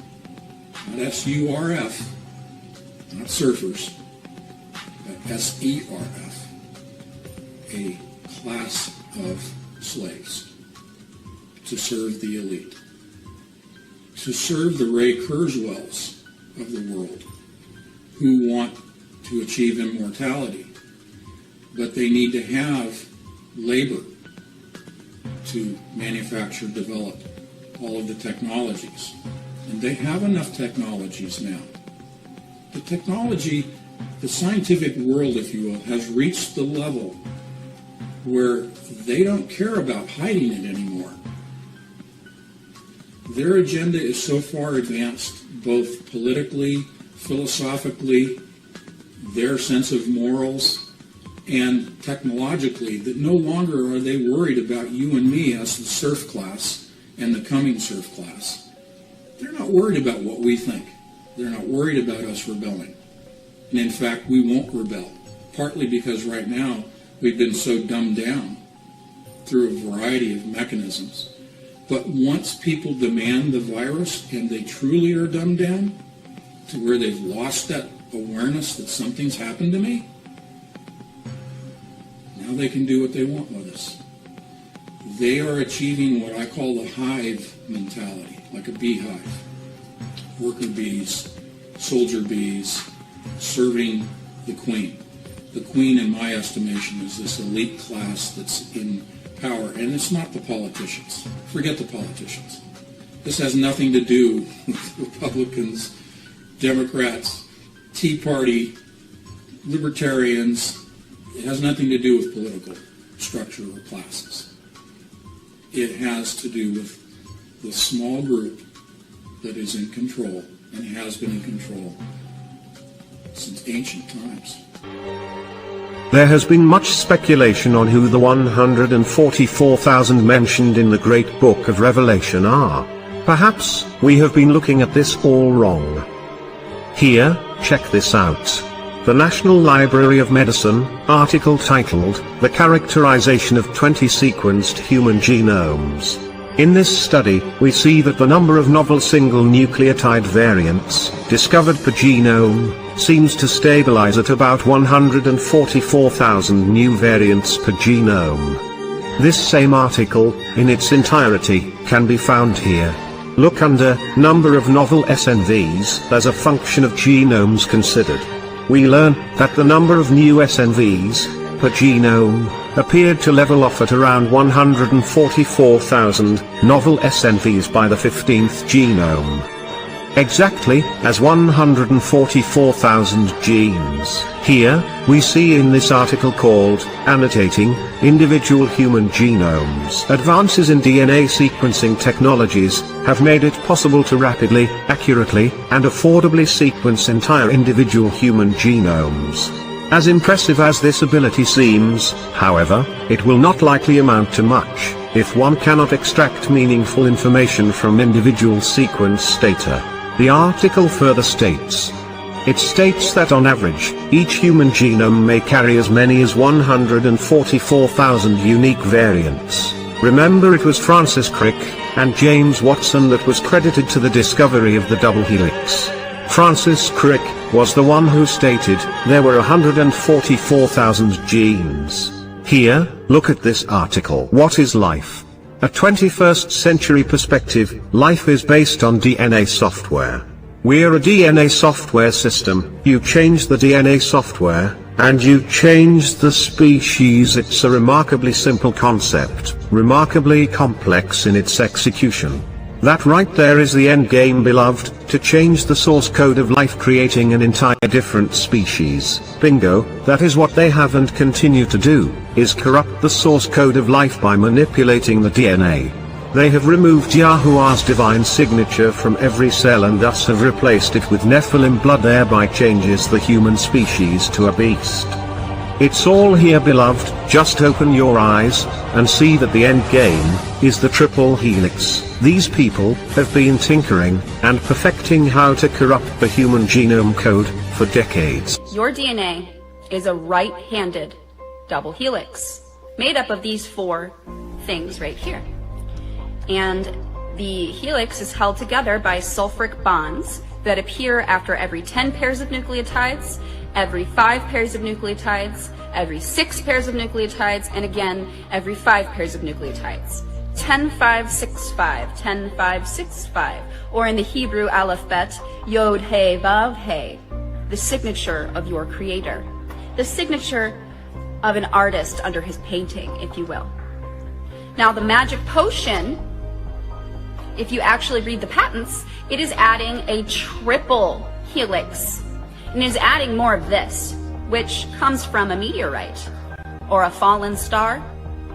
And this 10565, Yod He Vav He, the signature of your creator, quickly turns into 1056665. Do I have your attention yet?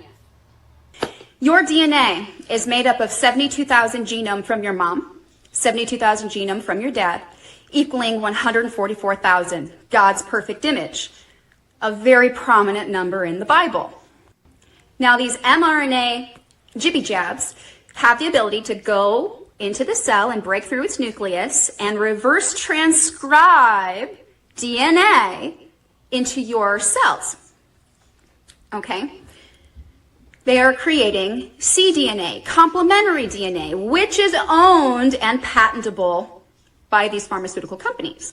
This mRNA carries instructions, a payload, and it is adding an additional 72,000 genome to your DNA, which would make it 216,000, or 600, which is 600 times 60 times 6. There's your 666. Now, the initial hokey pokey works as hardware. The secondary hokey pokeys work as software. And the graphene oxide works as a conductor for, these toxic lipid nanoparticles and the nanotechnology to self-assemble into devices. And they are self-assembling into medical devices inside the body that will read your biometric data and also create nanochips that are receiving and outputting information and generating a MAC address. Anyone who has these jibby jabs, you have a MAC address. You show up marked as a network on Bluetooth. You can test this for yourself. They also contain DARPA hydrogels, which form crystalline antennae and move in a fractal manner through your brain, making its way to your pineal gland. That same DARPA hydrogel is on the tip of every PCR test. And when you shove that up to your nose, it breaks the mucosa all the way up the top of your nose where it meets your brain. And the DARPA hydrogel goes into your brain. And it also has a payload. And people who took a PCR test also show up with a MAC address. Now here's the really scary part.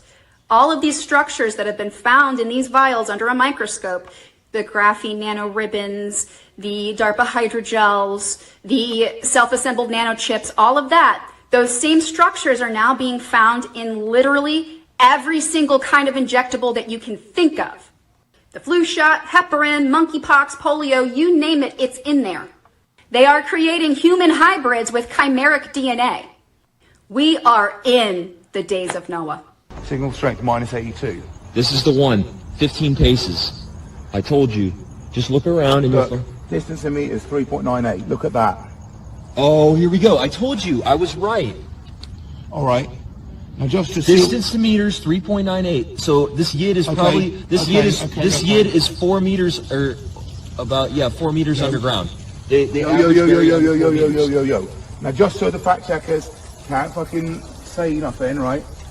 We've got a special treatment, okay? So what we've got is because they were complaining that we weren't earthing our Faraday cage shield. Okay, no problem. We've got a bit of wire here, so we're going to stick that right in the ground, okay? I'm going to put the alligator clip on. Yo, I got it.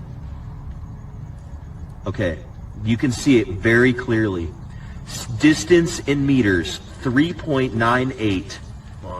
But 3.98 meters. So this is basically 4 meters underground, and we have a Faraday cage, and it is completely grounded. It's completely grounded. And we're getting Bluetooth emissions. Completely grounded. So we have literally confirmed right now that this person is broadcasting Bluetooth with a Faraday cage blocking Bluetooth emissions. We've got another one here at minus 82. And it could only come around, it could only have happened from underground. We're literally in a cemetery right now. Literally, bro. Literally. I gotta stop saying that. and we've got all these Bluetooth MAC addresses. These are unidentified MAC addresses. Unidentified. 1, 2, 3, 4, 5, 6, 7, 8, 9, 10, 11, 12, 13, 14, 15, 16, 17, 18, 19, 20, 21, 22, 23, 24, 25, 26 people that Bill Gates has murdered that we've detected in this one cemetery alone.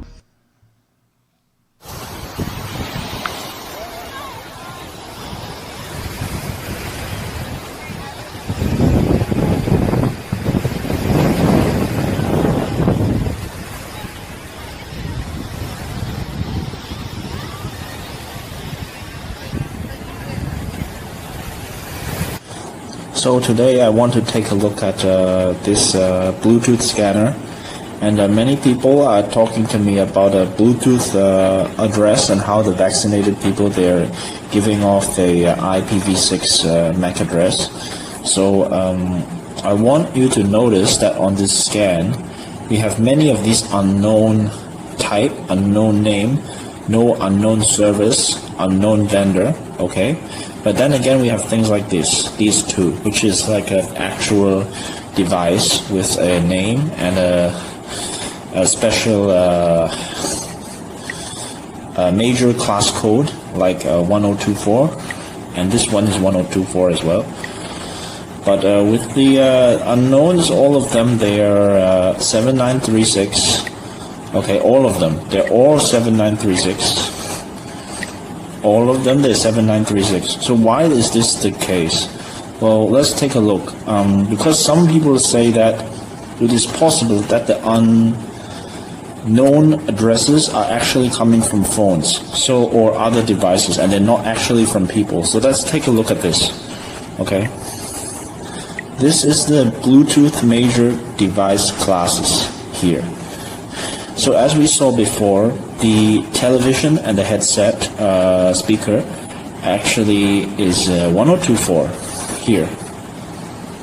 So 1024 is a designation for audio, video devices, headsets, speakers, televisions, okay? But what we saw before was 7936, so let's find that. So here we have 7936, and this is uncategorized. Anything for which the Bluetooth Special Interest Group has not yet defined a code, standardized code, like GPS locators or laboratory probes.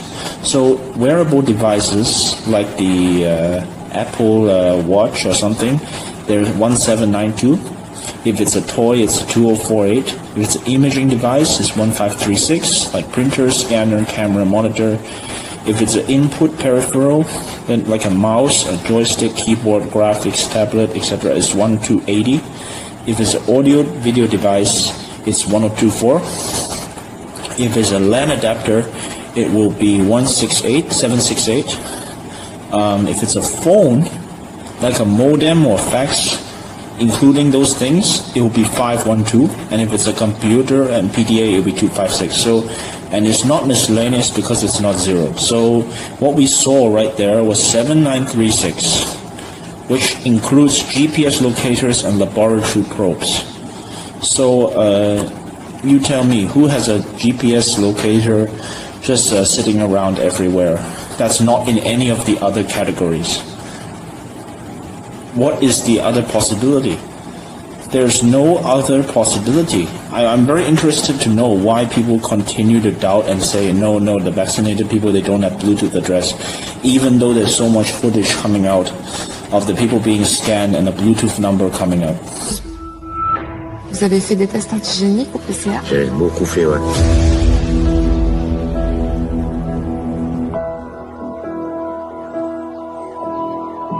Vous avez des objets connectés, montres, tablettes, téléphones. Vous approuvez le fait de participer à l'expérience? Ah oui. D'accord. Juste falloir une petite signature.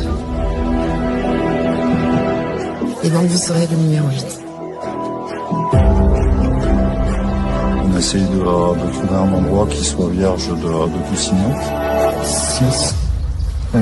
6F 12 BD BD 31 60 F9. Pourquoi vous avez accepté de faire ce test? Vous me demandez gentiment. Je ne suis pas anti-vax, je ne suis pas pro-vax. Il y en a qui ont un petit peu peur du coup. De connaître les résultats aussi. Il y en a 2 qui sont partis parce qu'ils avaient peur. Par quoi il est généré, on ne sait pas. En tout cas, il est inexplicable aujourd'hui. C'est pas naturel, c'est contre nature. Une personne ne doit pas émettre un code. Okay, so there you have that right there, and then that was a nice long video. I didn't want to interrupt it. I wanted to go all the way through, but shout out to whoever made that video, the Rapture puzzle. Shout out to them on that one. Now, there was one thing I wanted to go over. I wanted to go over one thing in this video that I just came across while I was over here watching the video. I was doing some researching at the same time as this video was going on, and I want to go back to this girl right here, her, where she was talking about... Let's see what she got. She got to right here. I want you to listen back to what she says. Then I'm going to pull somebody up on the screen. I found a video of said person, and I want to watch it. It's a short video clip of like a minute and a half. But first, I want her to speak on a certain thing that she's going to talk about. Then I want to pull up someone who is a prominent figure who's going to talk about it. So let me let her talk real quick, and she's going to explain what I'm about to show you. So here we go, real quick. So this should be like 30 seconds or less. Every single kind of injectable that you can think of. The flu shot, heparin, monkeypox, polio, you name it, it's in there. They are creating human hybrids with chimeric DNA. We are in the days of Noah. Signal strength -80. Which form crystalline antenna and move in a fractal manner through your brain, making its way to your pineal gland. That same DARPA hydrogel is on the tip of every PCR test. And when you shove that up to your nose, it breaks the mucosa all the way up the top of your nose where it meets your brain. And the DARPA hydrogel goes into your brain. And it also has a payload. And people who took a PCR test also show up with a MAC address. Now here's the really scary part. All of these structures that have been found in these vials under a microscope, the graphene nanoribbons, the DARPA hydrogels, the self-assembled nanochips, all of that, those same structures are now being found in literally every single kind of injectable that you can think of. The flu shot, heparin, monkeypox, polio, you name it, it's in there. They are creating human hybrids with chimeric DNA. Okay, so that part right there. They're creating human hybrids with chimeric DNA. So basically, she's saying that they're altering your DNA. Saying that in now, I got to pull up this fella here. All right, so I'm gonna pull up this video of this guy. Where do I put you? Do I put you here? No, you go over here, right? Where is she? There she is. She's there. So you go here. And what video was this? Oh, we're gonna X that one out. All right, so I found this. So let me see here. This guy, if you know who this guy is, you may or may not, but you should. But I'm not gonna say his name out loud, you know. But you should know who this is. If you don't know, just do some research, and you should figure out who he is. But this video says this individual talks about changing people with the genetic editing. This is only a minute and a half. I want to hear what he has to say. I ain't never seen this, but I pulled this up and I want to see if what he says is, what's the word? Cohesive, concise, coherent, cooped together with what she's saying. So what she's saying, does it match up with this individual? Okay, so let's see real quick. Let's see what's being said. Here we go. The difference of this forced all right, this video is very low. I can't turn it up no louder than what it is. So you may have to turn up your TV or whatever you're watching on, but that's as loud as it goes. I can't turn it up no louder. So I'm going to play it. So here we go. The difference of this forced industrial revolution is it doesn't change what you are doing. It changes you if you take a genetic editing. Just as an example. It's you who are changed, and of course this has a big impact on your identity. And also certain kinds of possibilities that have to be careful about.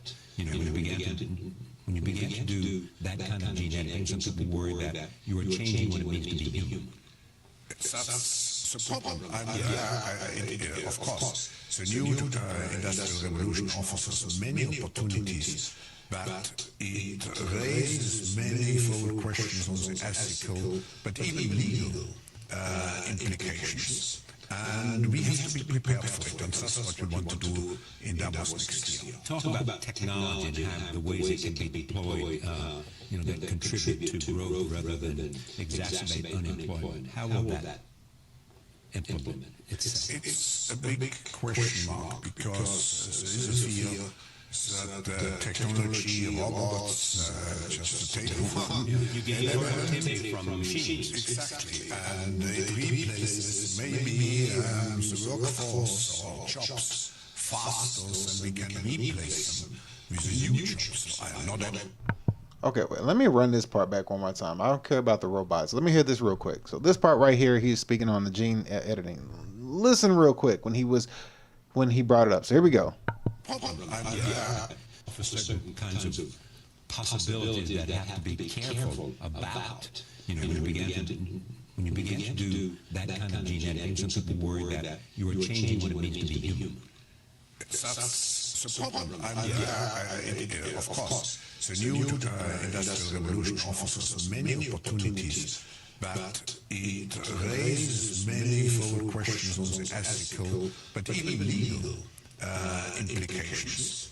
And we have to be prepared for it, and that's what we want to do in Davos next year. Talk about technology. Be prepared for it, and that's legal implications. And we have to be prepared for it, and that's what we want to do in Davos next year. So it's a problem that it would change you from being a human, but they need to be prepared for those problems. He didn't say stop. That's basically what I'm trying to say in a nutshell. Like he didn't say stop. Like he didn't say we don't need to do this. He just said we need to be prepared for this. There was no stopping. It's like we're still going forward with it, but from what it sounds like, I need to hear the whole interview to make sure I got the correct context. Before, just from that little clip, I didn't hear him say stop or like we shouldn't do this. It just sounded like there was opportunity and that we need to be prepared for anything that we are not ready for as far as unseen circumstances that could arise that could be a hindrance to us. And you got to understand who us is in this context, and it sure as hell ain't me and you. All right, so there's that. Okay, so I was just curious on that, and then I came across another thing because I'm over here like researching my tail off over here, and I found, let's see, can I pull this up? Right here. So this is, I don't know how true this is. This is old. This is a few years old, but I wouldn't put it past anything. I mean, I'm pretty sure this is not nothing new to nobody. They have, this is from 2023. Let's see. If they were doing this back then, this can't be anything new right now, but I'll pull this up for you as well, just to show you what I'm looking at. Since we're on the topic of gene editing, you see that these people don't play around with this stuff. They will do it. But excuse me, what we have right here is this thing right here, as you can see. So May 2023, MIT Technology Review says, forget designer babies, here are CRISPR is really changing lives. The gene editing tool is being tested in people, and the first treatment could be approved this year. So this is being done. Right here. Forget about whoever this person is, the Chinese scientists who created gene-edited babies.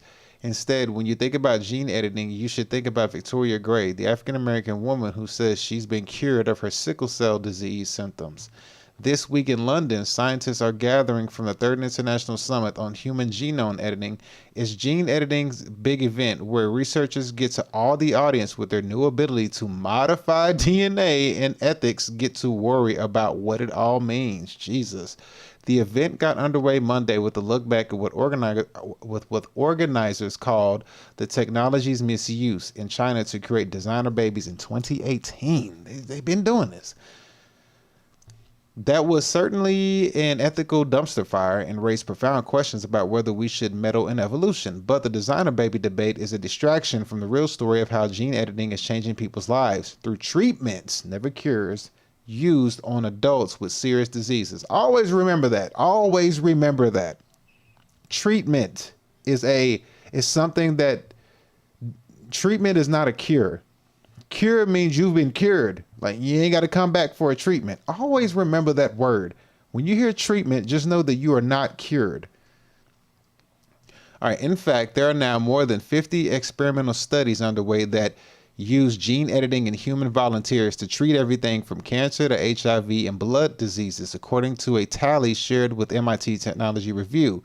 Most of these studies, about 40 of them, involve CRISPR, the most versatile of the gene editing methods, which was developed only 10 years ago. Again, this came out in 2023.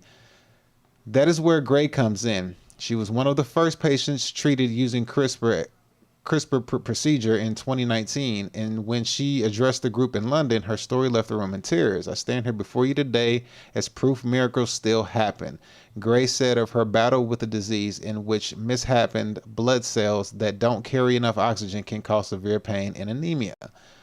But Gray's case also shows the obstacles facing the first generation of CRISPR's treatments, sometimes referred to as CRISPR 1.0. They will be hugely expensive and tricky to implement, and they could be quickly superseded by a next generation of improved editing drugs. Drugs. All right. I guess I'll read the last part of this. The company developing Gray's treatment, Vertex Pharmaceuticals, says its treatment it's treated more than 75 people in a study of sickle cell and a related disease, beta thalassemia, and that the therapy could be approved for sale in the U.S. within a year. It's widely expected to be the first treatment using CRISPR to go on sale. Vertex hasn't said what it would cost, but you can expect a price tag in the millions. You can expect a price tag in the millions. Wow. A revelation. Researchers say techniques march forward to use in medicine has been remarkably fast. I think CRISPR outpaced every previous genomic therapy technology. I think that's all I need to read on that. Last thing, what's more, it's trivial easy to change the GPS sequence.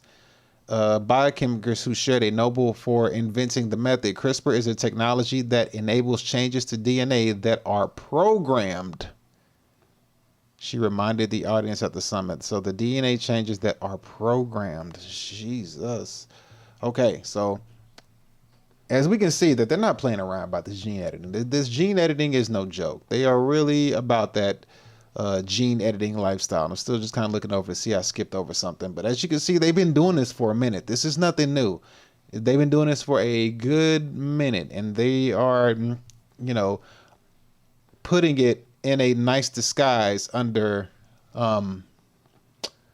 they're putting it in a nice disguise under treatments over, like they're treating sickle cell and they're treating different diseases and ailments inside of your body, but they're treating something but they're altering another, you know what I mean? And it's like, remember, the treatment is never a cure, but they're literally altering your DNA from a double helix to a triple helix. Now, learning what we just learned in watching that video, when you have a double helix, you have 72 and 72,000, which equals 144,000. And it almost makes you kind of wonder, like when you look at the story of Adam and Eve, you remember the story of Adam and Eve, where Adam and Eve or whatever in the garden, yada yada yada. Eve goes off, gets tricked by the snake. Whatever, she bites the apple and then she comes back to Adam and convinces him to bite the apple. But now you have to ask yourself, okay, in that story, when God came and looked for him, he came and looked for Adam. He didn't come and look for Eve. He asked Adam, where'd you go? So now it kind of just raises the question when I start to think about this. It's like, okay, regardless of who God was looking for, the question still arises to this. Adam, when he allegedly bit the apple or whatever he did, did his DNA get altered? Did he go from a double helix to a triple helix? And that explains why God couldn't find him in the garden, potentially. Or is the story of Adam and Eve about the double helix and triple helix? Is it about Adam going from, 144 to 216? You know what I mean? It kind of makes you think, because it's like it would, in a sense, it could make sense if you think about it. If Adam did have 72,000 and 72,000, which equals the 144, which means he was a part of the 144,000 as far as his DNA went. He was a double helix. But then when he bit the apple, quote unquote, or however the apple was bitten, or whatever the metaphor is for biting the apple, did the bite of the apple actually mean that he somehow he altered his DNA, or he allowed his DNA to get altered? Because then, remember, Eve kind of persuaded him, or he allowed Eve to persuade him, and he chose to bite the apple. You know what I mean? So kind of like in this sense, if you take a jibby jab, you choose to take the jibby jab. You know what I mean? You choose to get jabbed. You choose to allow something in your body. You don't allow, it's not forced upon you. You understand what I'm saying? It's not forced upon you. Adam allowed it to happen to him. It wasn't forced onto him, regardless if he was tricked or whatever, however you want to look at it. Or so it kind of makes you wonder when you look at the story from that perspective. It's kind of like, okay, that's interesting. Okay, cool. That does make a lot of sense. And speaking on 144,000, here we have right here, Revelations 14. Then I looked, and there before me was the Lamb standing on Mount Zion with 144,000 who had his name and his father's name written on their foreheads. And I heard a sound from heaven like a roar of rushing waters and like a loud peal of thunder. The sound I heard was like that of a harpist playing their harp, and they sang a new song before the throne and before the four living creatures and the elders. And no one could learn the song except for the 144,000 who had been redeemed from the earth. So then that makes me raise the question too. I have to ask this question: when it saved that, whenever it says that you're being saved, or God saved you, is it saying that, like I said earlier, did God actually save you, or did you save yourself by not allowing your DNA to get altered? You kind of get what I'm saying? Because we also know this. This is also a thing that we do know. If you get biblical, we also know this right here.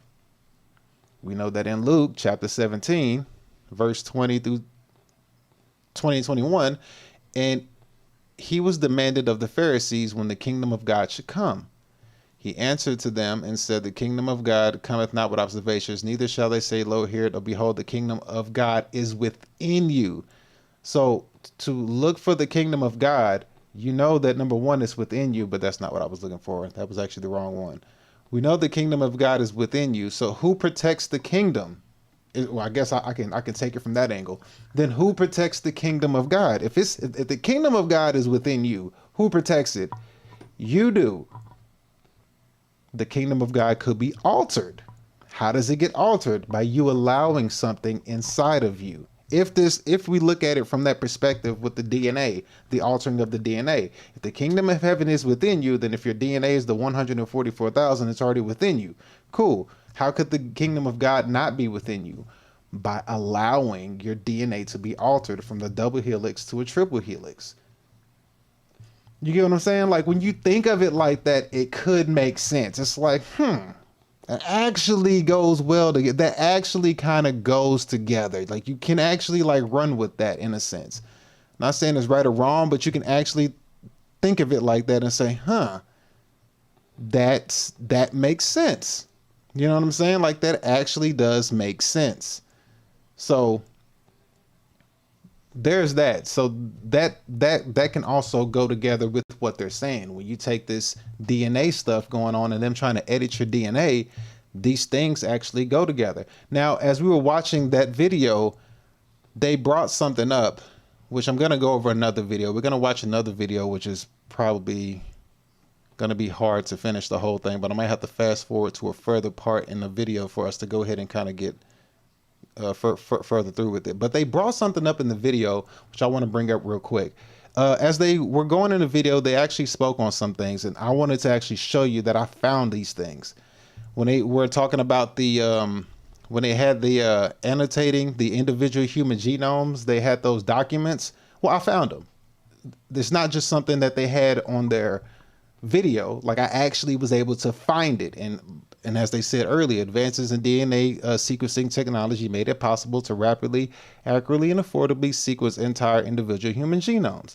As impressive as this ability seems, however, it will not likely amount to much if one cannot extract meaningful information from individual sequence data. What would be the meaningful information that they're trying to get? Annotating variations within individual genomes and providing information about their biological or phenotypic impact will thus be crucially important in moving individual seekers projects forward, especially in the context of the clinical use of sequence information. So I found this. This is actually, you can actually find this. And when they were talking in that video, I was like, I don't want to just take their video as the gospel. I was like, if they can find it or if they can have that paperwork, I should be able to find it too. And there was another part in there, was right here when they spoke on this part right here. Where is it? Right here in this section right here where they talked about it. I'll start right here in this. I'll read from the top. 2 additional studies have considered annotating genomes of multiple individuals. Consider disease association-based annotation and ancestry of 10 recently published individual genomes. Explore the frequency and likely functional impact of variants identified in 20 individuals' home genomes. And although they did not consider detailed annotations of each individual, they did characterize the number of likely deleterious and novel mutations per genome and found that on average, each human genome may carry as many as 144,000 unique variants. So there that number is again. That number comes back to us again. And of course, this is where we see the number right here. This number comes right back to us. So it kind of raises the question, this 144,000 thing. And it brings us back to this right here. It asks the question, when the Pharisees demanded, when he was demanded of the Pharisees, the kingdom of God, when should it come? And everybody's looking out. They're looking externally for this kingdom to come. And they're like, when will it come? And he says it right here. The kingdom of God cometh not with observation. You won't see it. It's something you must know. Neither shall they say, lo here or lo there, for behold, the kingdom of God is within you. So when you put all this stuff together, in my humble opinion, this is just me doing my connecting dots analysis, because I'm just that kind of a person. I like to connect dots. I can't help it. I have this thing about me where I like to connect dots. Because like I said, when I went over that video that we just watched, I had to find if I could find the paperwork that they were using, and I found it. You can find it, you can download it. It's not hard to find. Just, read titles and stuff like that and you'll find it, And then you have the Psalm of Asaph where it says God presides over heaven's court. And remember, when they spoke about these DNA alterings, it actually does something to you. You know what? Let me actually, before I go here, because actually, no, let me go ahead and read this. God presides over heaven's court. He pronounces judgment on heavenly beings. How long would you hand down unjust decisions by favoring the wicked? Give justice to the poor and the orphan. Uphold the rights of the oppressed and the destitute. Rescue the poor and the helpless. Deliver them from the grasp of evil people. But these oppressors know nothing. They are ignorant. They are so ignorant. They wander about in darkness while the whole world is shaken to the core. I say, ye are gods. You are gods. You are gods. How do we know we are gods? You are children of the Most High. But of course you will die like mere mortals and fall like every other ruler. How do you know you are gods and children of the Most High? How do we know that? Okay, I will have to go back and say it's this right here, the Lamb. and with him 144,000 who had his name and his father's name written on their foreheads. Right there. It's right there. How do you know you are God's? Because you have your father's name and Jesus's name written in it. It's in you. It's inscribed in your DNA. Then you have people like this. Where'd he go? People like this and others who are going in trying to alter your DNA by doing God knows what. Going from a double helix to a triple helix and then disguising it under things like, what is it? What they disguise it under? Right here, gene editing in human volunteers to treat everything from cancer to HIV and blood diseases, according to a tally charted with MIT Technology Review. You know, so they disguise it as, hey, we're treating you, but remember, it's a treat. It's a treatment.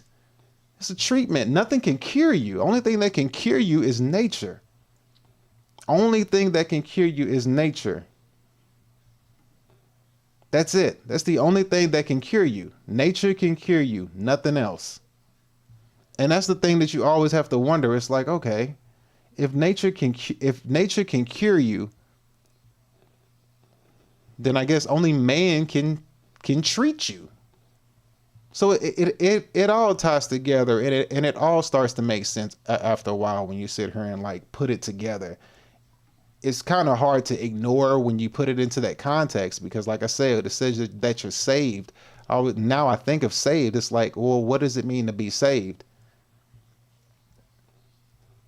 I mean, I'm not going to sit here and say that you still should, that I'm not going to sit here and say that it's okay for you to like go out and sin like crazy. But what I'm saying is like, what does saved mean?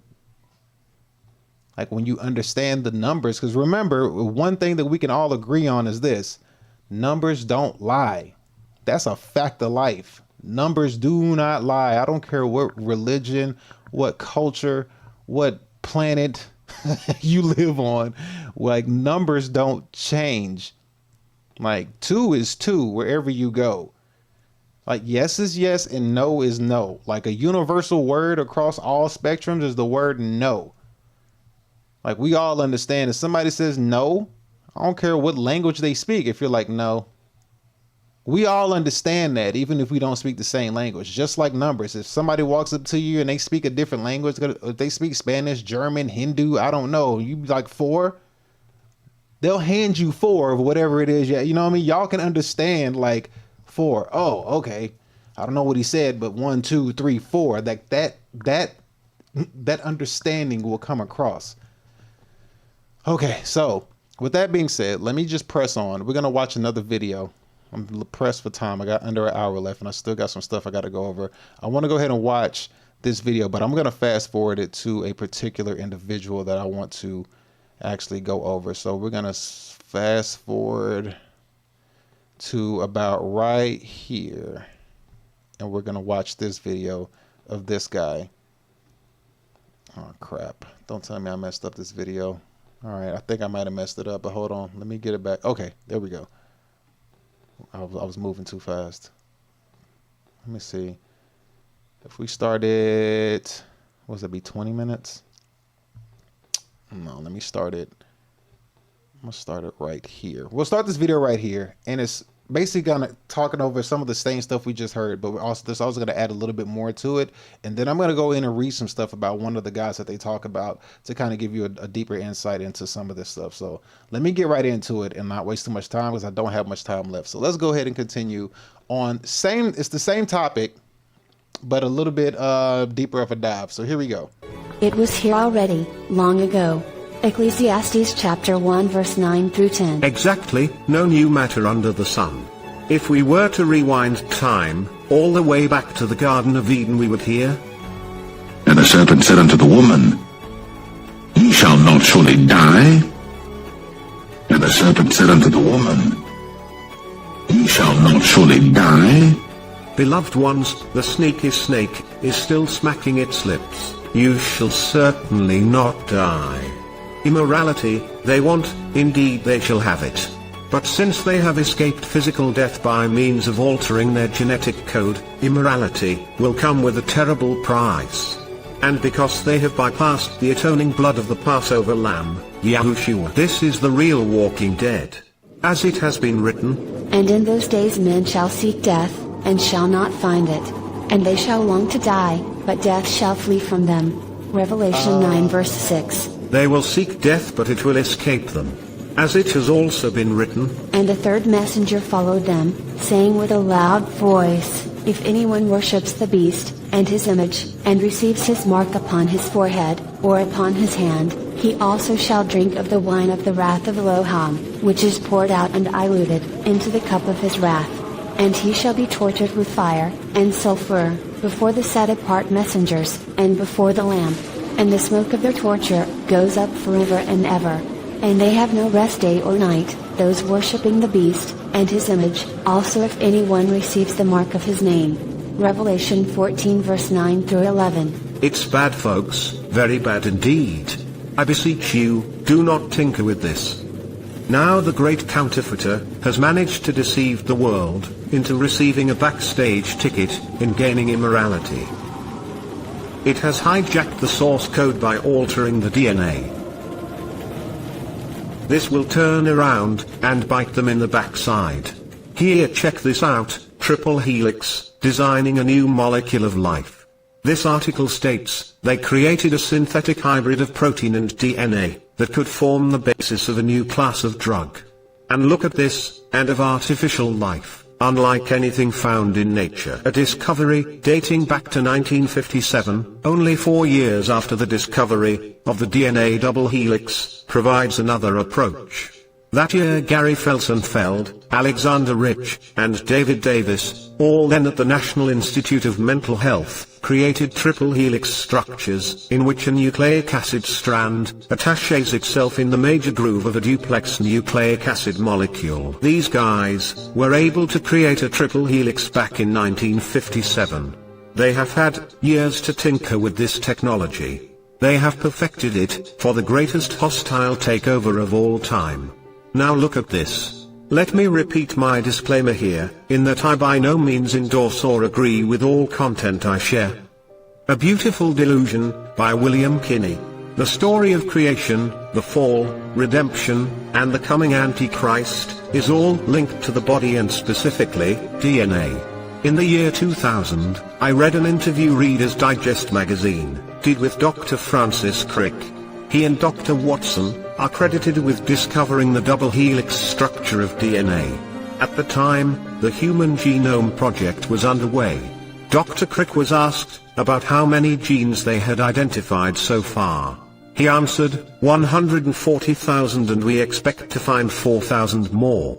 This immediately changed my perception of certain scripture. In Revelation, 144,000 are sealed with the seal of God in their foreheads. 144,000 stand on Mount Zion with Christ, having the name of God written in their foreheads. What if this number, instead of referring to a number of individuals, actually refers to the immortal life genome? In other words, to be sealed by God is to have your genetic code supernaturally sequenced back to an immortal state. The article continues, most everyone is familiar with the double helix molecular structure of DNA. Each strand of the double helix is attached to a single molecule, known as a nucleobase.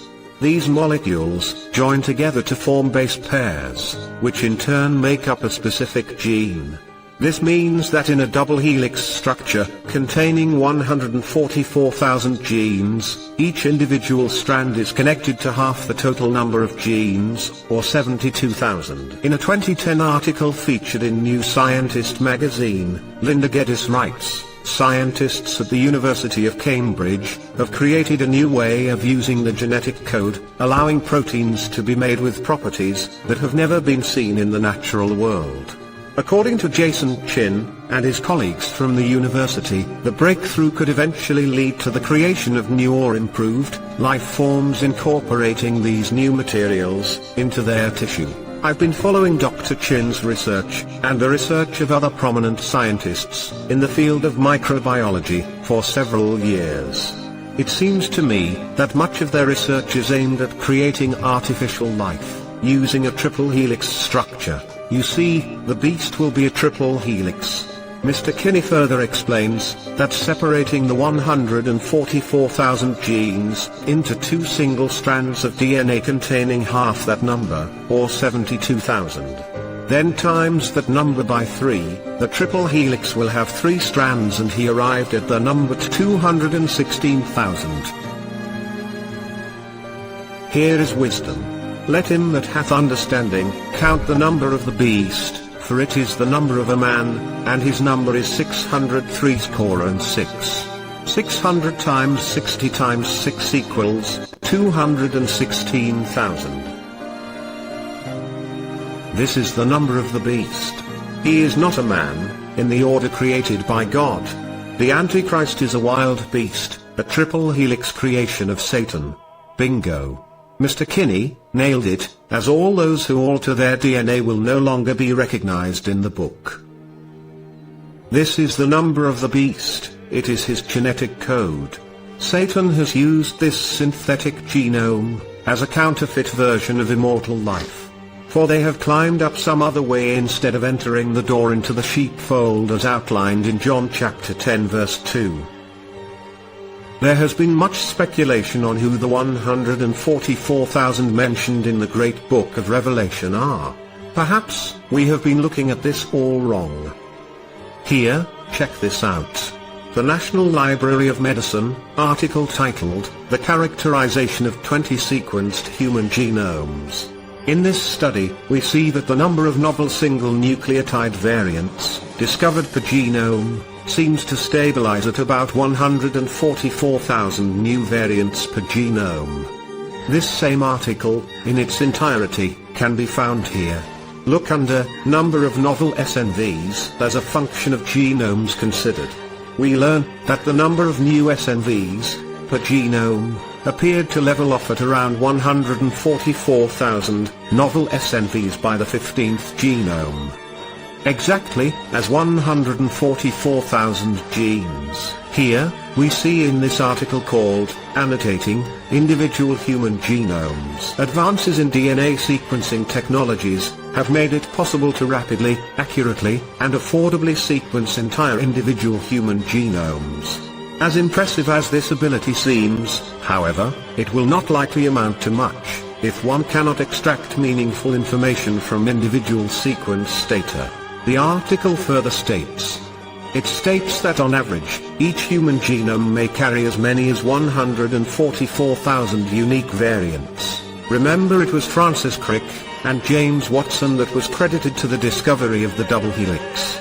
Francis Crick was the one who stated there were 144,000 genes. Here, look at this article. What is life? A 21st century perspective, life is based on DNA software. We're a DNA software system. You change the DNA software, and you change the species. It's a remarkably simple concept, remarkably complex in its execution. That right there is the end game, beloved, to change the source code of life, creating an entire different species. Bingo, that is what they have and continue to do, is corrupt the source code of life by manipulating the DNA. They have removed Yahuwah's divine signature from every cell and thus have replaced it with Nephilim blood, thereby changes the human species to a beast. It's all here, beloved, just open your eyes, and see that the end game is the triple helix. These people have been tinkering and perfecting how to corrupt the human genome code for decades. If you have been a follower of this channel, then hopefully you remember all the information I have gathered in exposing how they want to change the source code of life, which is the DNA. I talked in great lengths about what the real abomination of desolation is, as well as how the pawns of Satan want to remove Yahuwah's signature from every cell in your body. They want to call this gene the VMAT2 gene, the God gene, or the spirituality gene. I further explained how the soul is in the blood, and showed how Aleph, that is why HWH is in the blood. Now check this out. Back in 1917, Rudolf Steiner, an Austrian philosopher, educator, and spiritualist, foresaw a snake bite that would drive all inclination towards spirituality out of people's souls. In the future, we will eliminate the soul with medicine. under the pretext of a healthy point of view, there will be a snake bite, by which the human body will be treated, as soon as possible, directly at birth, so that the human being cannot develop the thought of the existence of soul and spirit. He further states, to materialistic doctors, will be entrusted the task of removing the soul of humanity. That is what they have accomplished. Please wake up, fence sitters. Yeah, I'm talking to you. As today, people are injected against this disease or that disease, so in the future, children will be injected with a substance that can be produced precisely in such a way that people, thanks to this injection, will be immune to being subjected to the madness of spiritual life. He would be extremely smart, but he would not develop a conscience, and that is the true goal of some materialistic circles. With such an injection, you can easily make the etheric body loose in the physical body. Once the etheric body is detached, the relationship between the universe and the etheric body would become extremely unstable, and man would become an automaton, for the physical body of man must be polished on this earth by spiritual will. So, the injection becomes a kind of Ariamanic force. Man can no longer get rid of a given materialistic feeling. He becomes materialistic of constitution and can no longer rise to the spiritual. That is something else indeed. These pawns of Satan have been putting this in our faces for decades. Listen up, the agenda has always been to eliminate the soul which is in the DNA. Indeed, all nations have been deceived. What sets the snake bite injection apart from all others is the messenger RNA with CRISPR-Cas9 technology. This is the one that has removed Yahuwah from the cells and replaced his signature with the signature of the beast, thereby rewriting the source code of life. The triple helix has always been the end game. All who have not been written in the Lamb's book of life have been deceived into receiving it. They have worshipped its image by bowing down to the world governments in submitting to the snake bite.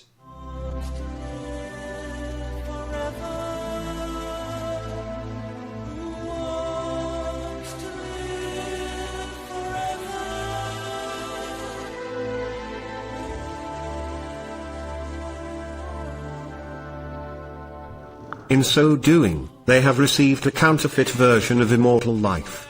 These people will live forever in a fallen state, as they have the triple helix of the Nephilim DNA. They will be tortured for eternity. This won't be because Yahuwah does not love them, as he does not want to see anyone perish. These people, their bodies will become imperishable. They altered their DNA. They fell for the strong delusion. They are also worshipping the beast, by partaking of its Nephilim blood, in obtaining a counterfeit eternal life. A life of horrific continuous torture. Brothers and sisters, please continue to reach the fence sitters. Matters are spiraling out of control, and will continue to wax worse, especially since today they are turning CERN back on. I exposed this in my video, CERN break on through to the other side.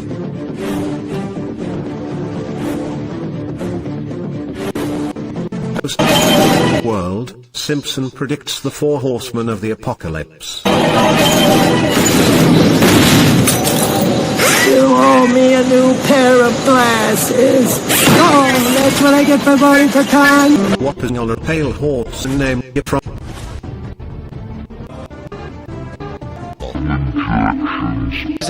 Gets a new. Anyway, the doc gets a new assistant and thinks this time he'll be successful.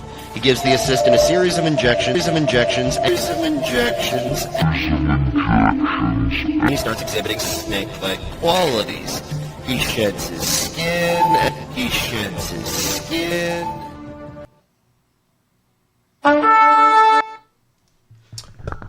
Okay, so that was interesting.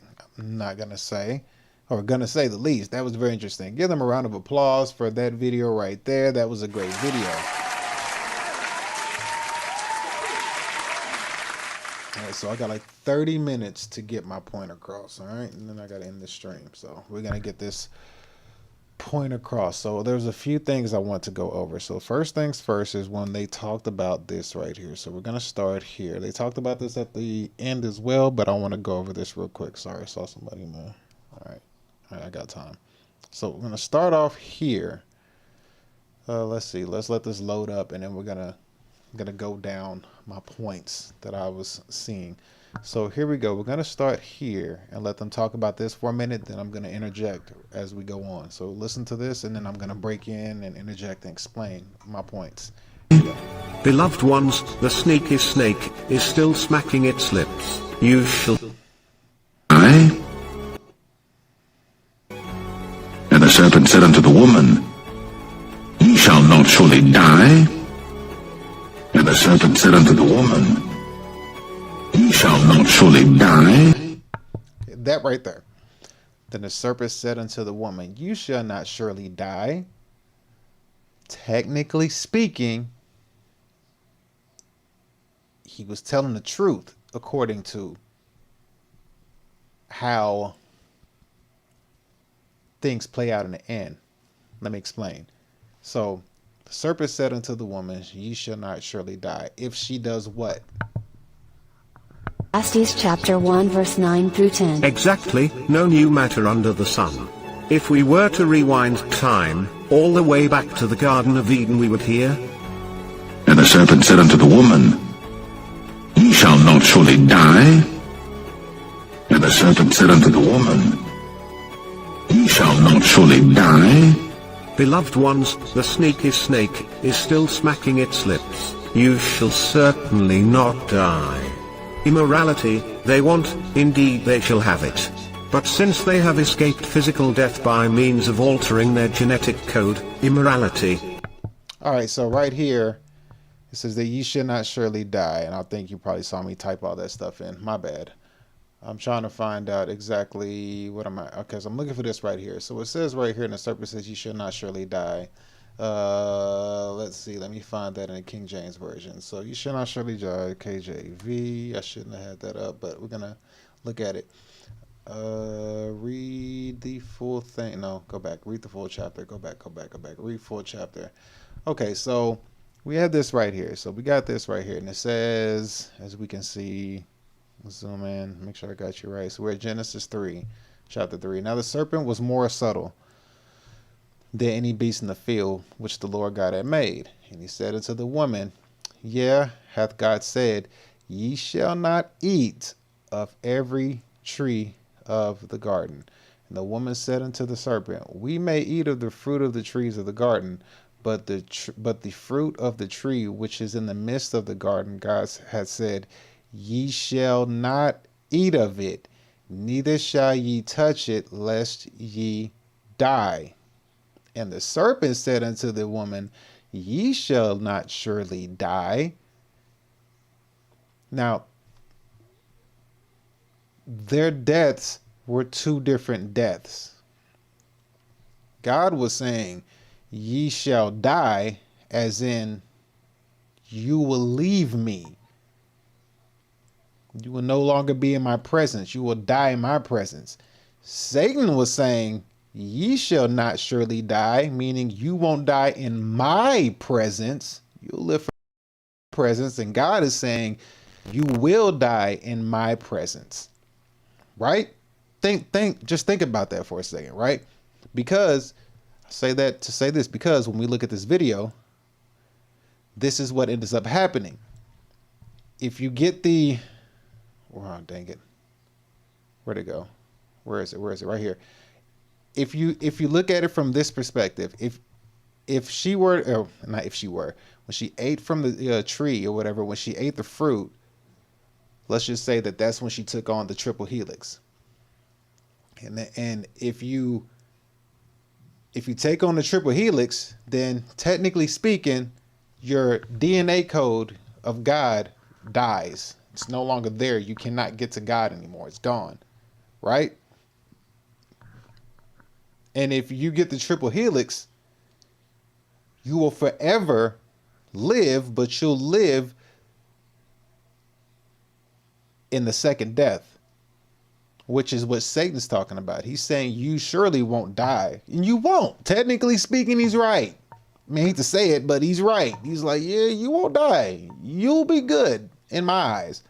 And God is saying, God has said, ye shall not eat of it, neither shall ye touch it, lest ye die. He's saying you'll die because you'll no longer have me in you. The God in you will die. That's what he's referring to. The DNA code of me that's inside of you, least ye die, it will die. And Satan says if you eat it, or if you get the triple helix, you surely won't die, right? And then we go in and we look at this right here. Will come with a terrible price. And because they have bypassed the atoning blood of the Passover lamb, Yahushua, this is the real walking dead. As it has been written, And in those days men shall seek death, and shall not find it. And they shall long to die, but death shall flee from them. Revelation 9 verse 6. they will seek death but it will escape them. As it has also been written, And a third messenger followed them, saying with a loud voice, If anyone worships the beast, and his image, and receives his mark upon his forehead, or upon his hand, he also shall drink of the wine of the wrath of Elohim, which is poured out and diluted into the cup of his wrath. Okay, so right here it says that you won't die. Okay, so they're talking about this right here. Now remember, when I was just reading this off to you, I was reading this to you. Remember I was reading this to you? This right here, they said they were treating everything. What the heck is this? Okay, there's something on my screen. It's saying right here, under the way gene editing in human volunteers to treat everything from cancer to HIV to blood diseases. Now they're treating all of these ailments. They're treating these things. And who's to say that they'll stop there? You know, when they figure out how to edit your gene, right? They're gonna treat you. You're not gonna have any cancer, you won't have any HIV, you won't have any blood disease, and then just keep going. They're probably gonna make you as healthy as an ox. But on the flip side, you're gonna get done in like this. And he shall be tortured with fire and sulfur before the set apart messengers and before the Lamb. And the smoke of their torture goes up forever and ever. And they have no rest day or night, those worshipping the beast and his image, also if anyone receives the mark of his name. Revelation 14 verse 9 through 11. It's bad, folk. You see? So they're showing you here what they're doing. They're basically saying like, look, we're going to treat everything. Like, you're not going to have no pain. Well, you're going to have pain. You're not going to have any sicknesses. You won't have any disease. You won't have any illnesses. However, pain will be forever. So you'll be healthy, but you'll be healthy dealing with a life full of forever pain. So yeah, these people that you see in here that have the triple helix, yeah, they probably don't have no blood disease. They probably don't have HIV. They probably don't have sickle cell. They probably don't have any of those problems or that, you know, people get, unfortunately. However, they have the triple helix inside of them, so they can't die. They edited their genes away from God, and they put it into a triple helix, which is the Satan DNA. So it treats you of everything, but it gets to the point where, this is just my assumption, I'm just going on a whim here. It treats you so much to where, yeah, you won't die, but you will forever feel pain and you can't die. You know, because death is what they call a transition, right? We always look at death as a scary thing, but death is a transition. You know, transition from, you know, from this plane to that plane, or however we look at it. You know what I mean? Like, if you die, you transition on or whatever. But now what they did was they escaped that part, and they're putting the triple helix inside of you. So now you can't die. You're forever going to feel this pain nonstop, because you no longer have your you no longer have 144 inside of you as far as your double helix DNA goes. You now have a 216 triple helix inside of you. Yeah, you're treated of all illnesses and stuff like that, but now that you can't die, you can forever feel the wrath and pain. And like they said, people are gonna wish that death would come, but death will flee them. So there's it makes sense when you tie it together like that in a way. Now, I can't speak on anything before all this, but I'm just looking at it from this perspective, and it all makes sense when you look at it like that. Now, another thing I want to go over is going to be, where's the next thing that they had? It was 2025. So then the next thing I want to go over was this piece of document right here.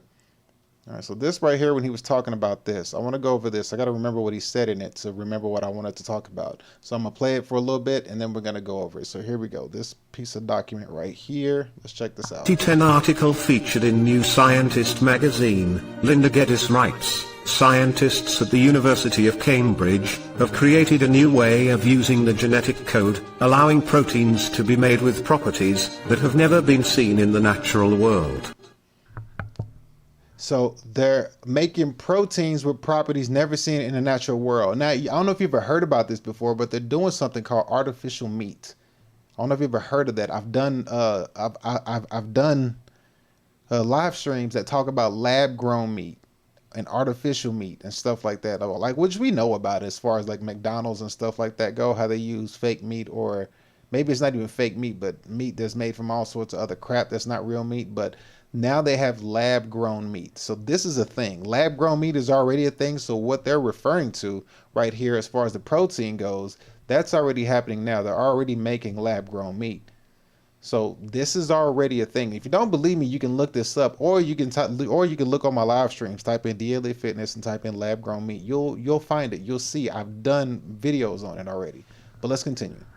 According to Jason Chin and his colleagues from the university, the breakthrough could eventually lead to the creation of new or improved life forms incorporating these new materials into their tissue.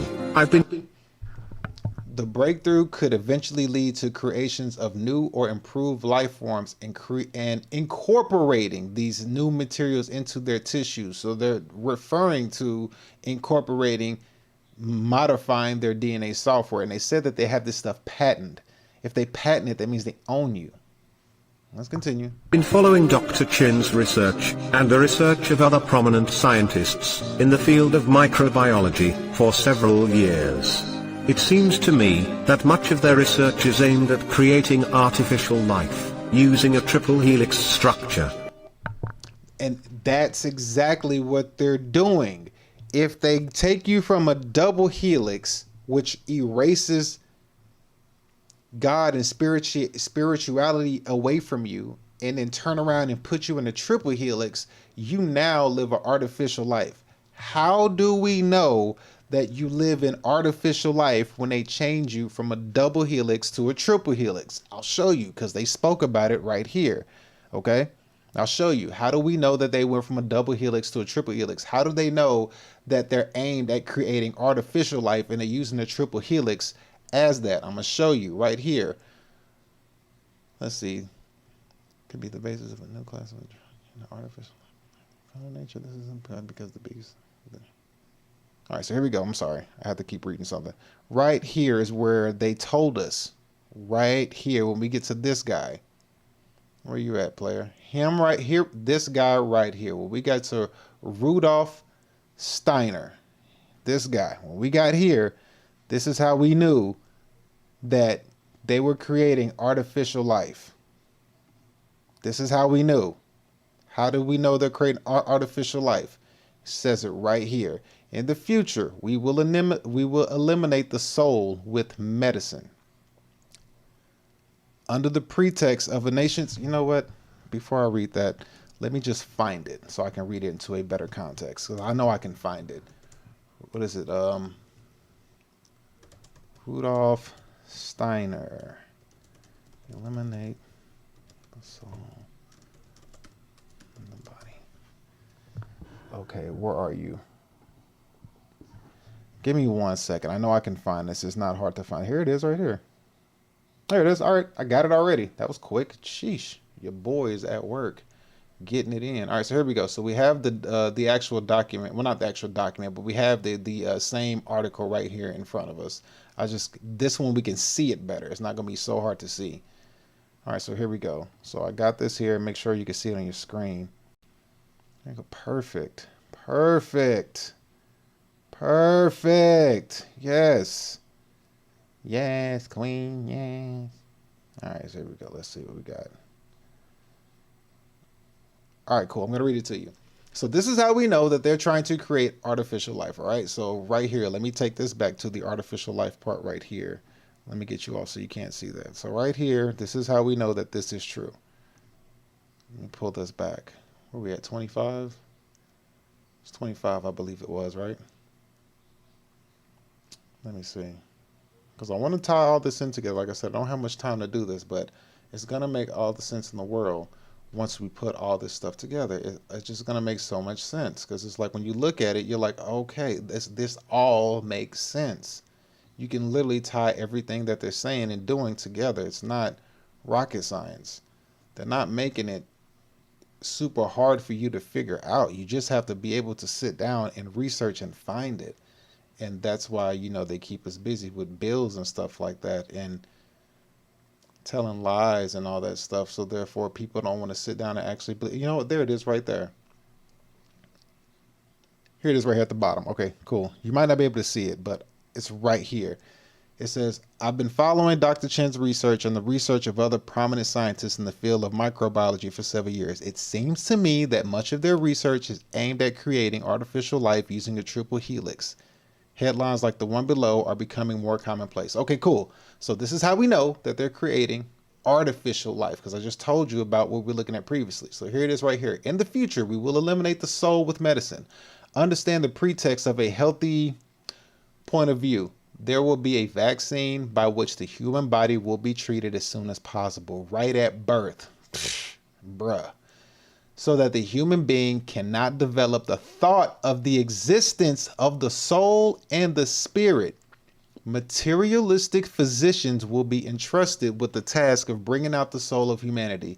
As today, people are vaccinated against this or that disease. So in the future, children will be vaccinated with a substance that can be produced precisely in such a way that people, thanks to this vaccine, will be immune to being subjected to the madness of spiritual life. They call spiritual life madness. Like, pay attention to that. Thanks to this vaccine, will be immune to being subjected to the madness. So they're looking at spiritual life as like, you're being subjected to this madness. Like, nah, we don't want you to be subjected to that. They would be extremely intelligent. Listen to this part right here, okay? Listen to this. This is beyond. This is extremely important, okay? This is extremely important. People who have the triple helix, who are removed from God. Listen to this. This is what happens when you, and this almost goes hand in hand with like somebody who's a Luciferian or somebody who is a part of, you know, satanic rituals and things like that. It goes hand in hand. Like, listen to this part right here. This, and honestly, this describes Satan to a T. This describes Satan to a T. It's like fantastic the way they put this. They would be extremely intelligent. Satan is very intelligent, but they would not develop consciousness. And that is the true goal of some materialistic circles. Do we not see that today in the life that we live? We see materialism at an all-time high. With such a vaccine, you can easily make the etheric body detach from the physical body. Have you ever heard of the etheric cord? Have you ever heard of something called the etheric cord? I'll tell you about it in case you haven't heard of it. Once the etheric body separates, the relationship between the universe and the etheric body would become extremely unstable, and man would become an automaton, because the physical body of man must be polished on this earth by spiritual will. It means you must choose to make that happen. That's a choice. Then the vaccine becomes kind of an Armanic force. Man can no longer get rid of the materialistic sentiment that has been given to him. He becomes materialistic in constitution and can no longer elevate himself to the spiritual. Do we not see that in today's world? When you look at your phone, you see men and women at an all-time high, materialistic like you've never seen. Just and it's not just, and look at it in dating and relationships. In dating and relationships, it's materialistic. It's surface. What can I get from you? What can you? That's all a relationship is nowadays. Transaction and surface level, and people can't get past it. That's what a relationship is. It's materialistic. Man can no longer get rid of the materialistic sentiment that has been given to him. And when you hear this word man, think man and woman. Don't just think a man, a man, you know, a man with a penis. Think of man and woman, both genders. He becomes materialistic in constitution. They're basically saying in his DNA, like it down to his core, and can no longer elevate himself to the spiritual. This is what we see today. We see people materialistic as ever. There's no way to. There's no other way that people see life today. It's materialistic. It's survival mode. People in a relationship factor. People only see what you can give them, and people don't even understand when it comes to having a spiritual connection to another person. It's like almost like, remember, like you had your first love, your first girlfriend. You know, if you ever been through your first love, or if you're still with your first love from high school, high five to you. But if you ever had your first love, and like that bond that you two held on to, like that feeling of the first love, the bond that y'all, like that bond, like kids don't get. This generation of kids, they don't get that no more. They don't feel that. They don't really know what that is. That's like being taken away from them. You know what I mean? And we see that in relationships. That's been taken away. And then you have to ask yourself, when it comes to dating and relationships and just this facet, when people are going out doing, you know, God knows what for money and things like that, are people being injected with things? Are people, you know, like when women go out on these boat trips and, you know, going to all these places like Dubai and doing all these, you know, all these sugar daddy and escapades, ask yourself this question, because what I'm speaking on has to be a global phenomenon. This can't just be in one country. This has to be worldwide. Do people get so faded and so drunk or degraded in whatever deprived act that they do? At what point do they even know that if they were like unconscious at a point in time that somebody pricked them and injected something inside their body? Or better yet, did somebody con them into taking some sort of injection, saying that it's for this, and probably had them believe that it's for what it is for? They probably were honest with them, because a lot of the times they do stuff and they're honest with you. They don't lie about it. Because like how we just read in the book of Genesis, Satan says, surely ye will not die. He's telling the truth. You ain't gonna die, but boy, you gonna suffer like hell forever. So he was telling the truth. How do we know that people don't go on these escapades and they're like, hey, you want to take this shot? You know, it'll cure you of, you won't have sickle cell. You won't have any diseases. You won't have any ailments. I mean, I take it. I feel great. I feel amazing. You know, I also pay you $250,000 to take it too. They're like, whoa, what is this injection? This injection right here. This is a genome injection. You know, it goes into your DNA and it cures your blood from being sick. You won't have any sicknesses. You won't catch a cold no more. You won't catch, and I'll pay you $250,000 to take this thing as well. How do we know people are not being presented with that offer, not knowing that this is what they're getting themselves into? You know what I mean? Like, this crosses my mind a lot. I mean, it's not too far-fetched to think that. Like, think about it. It's not too far-fetched to think that. You know, you won't catch COVID. You won't get diabetes.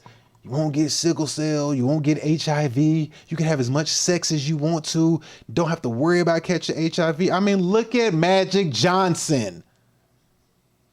I'm not trying to say the man going to hell and he's a triple helix or nothing like that. I ain't trying to say that, but like,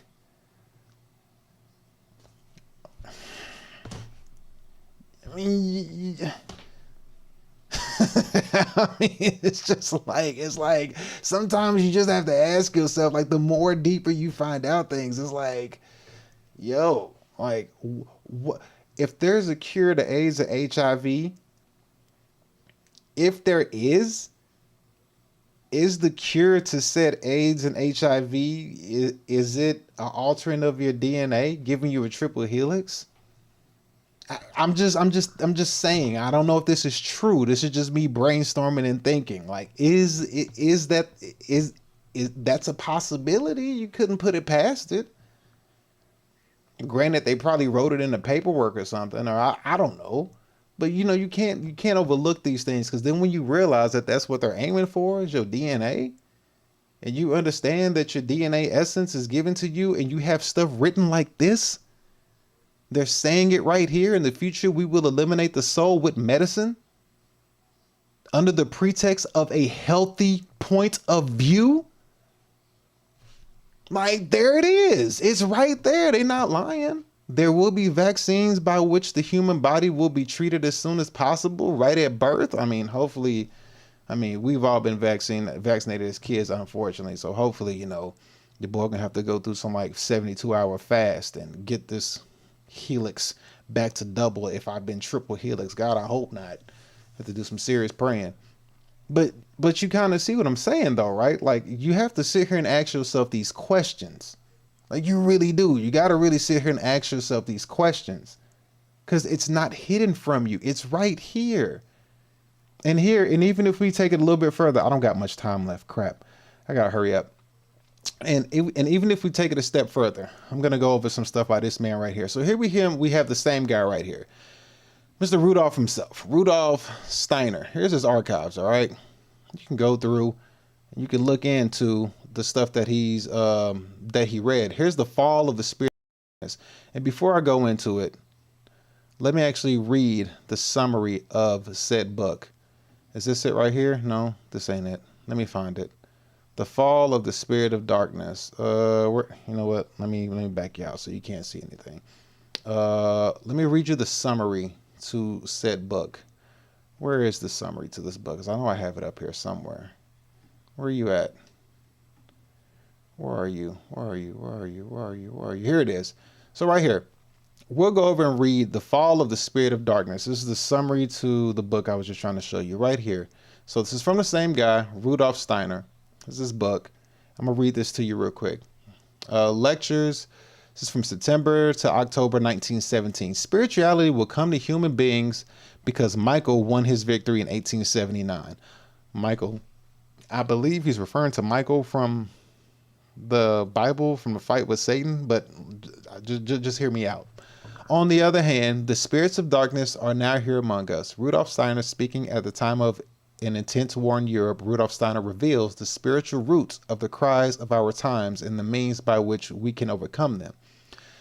Since 1879, Steiner tells us that backwards angels or spirits of darkness who were forced out of heavens and made their abode on earth following their defeat in a 40-year battle with the archangel Michael have influenced human minds. It is now possible for human beings to awaken more consciously to the truth of these profound changes and thus inwardly counter the fallen spirits' influences. We can come to the realization that definite spiritual causes lie beneath earthly events in our rapidly changing times. In these 14 lectures given at the end of 1917, following 4 years of war in Europe, Steiner speaks on the complex spiritual forces behind World War I. Humanity attempts to build theoretically perfect social orders and many divisions and disruptions that would continue on Earth into our own time. Humanity in general was asleep to the fact that fallen spirits cast from the spiritual worlds had become intensely active on Earth. This manifested mainly in humans' thinking and perception of the surrounding world. However, the defeat and fall of these spirits also ensured that a science of the spirit would always be available to humanity.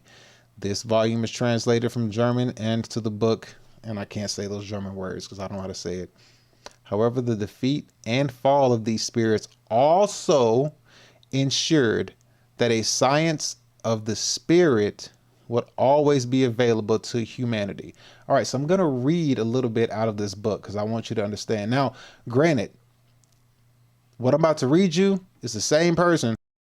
It's the same person that wrote this.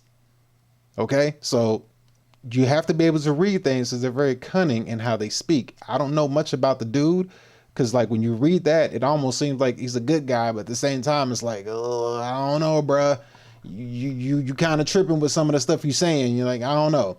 So I'm gonna read some of this out of this book. Okay, so I'm gonna read a couple of pieces of text from, was it Spirits of Light and the Spirits of Darkness, and then I'm gonna read the Falling Spirits' Influence in the World. Okay, I'm going to read out of these two, starting with 12. I'm going to go here first, then I'm going to go here. So let's go ahead and get the reading. All right, so a counterforce had set up by this. Let's see if you can see it. Can you see it? All right. A counterforce had to be set up by spirits of light. This was done by taking human beings from the height of the spirit, putting them on the earth, which is symbolically described in the expulsion from paradise. In reality, human beings were placed in the stream of hereditary traits. Lucifer and the Armanic powers wanted every human being to be an independent individual. This would have meant that people would have to become spiritual very rapidly while still immature, but it was not to happen.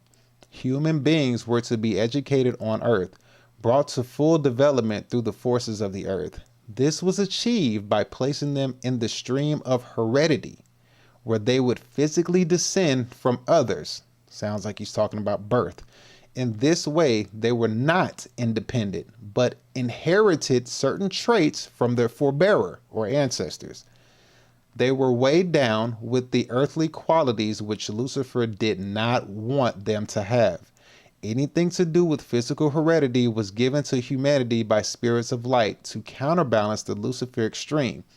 A weight was attached to human beings, as it were, and this has connected them with the earth, and everything connected with heredity, with the begetting of children, procreation, with love in the earthly sense. We must see ourselves connected with the entities which are under the leadership of Yahweh or Jehovah. This is the reason why we find so many symbols of procreation and earthly heredity in ancient religions. The law of Judaism, which was to prepare the way for Christianity, as well as those of pagan religions, clearly show the importance to attach to regulating everything to do with laws of heredity here on earth. People had to learn to live together in tribes, nations, and races with blood relationship as the signature for the way affairs were ordered on earth. Let's see, and I'm going to skip down a little bit right here. In those times when the spirit of light made it their concern to order human affairs on the basis of blood relations, the spirits of darkness, which had been cast down from heaven to earth with humanity, made it their concern to work against anything connected with heredity through blood relationship. They were the source of all rebellion against ordinances based on blood relationship in those ages, and of all teachings of rebellion against heredity and against tribal and racial relationships, insisting on the independence of the individual and seeking to establish laws based on this. Laws which did, of course, come from human beings, but were inspired from the spirits of darkness. Those ages extended as far as the 15th century. Echoes still persist, of course, for systems do not come to an abrupt end when there is a major break in evolution. Up to the 15th century in particular, we see teachings come up which rebel against purely natural bonds, against the bonds of relationships, family, nationality, and so on. So as you can see here, this is what's in his book. These are a couple of excerpts out of his book. And it's very, very clear he's speaking on a spiritual battle that goes on, and they're trying to break the cycle of birth. They're trying to break the cycle of birth. They no longer want you to give birth. Think about that.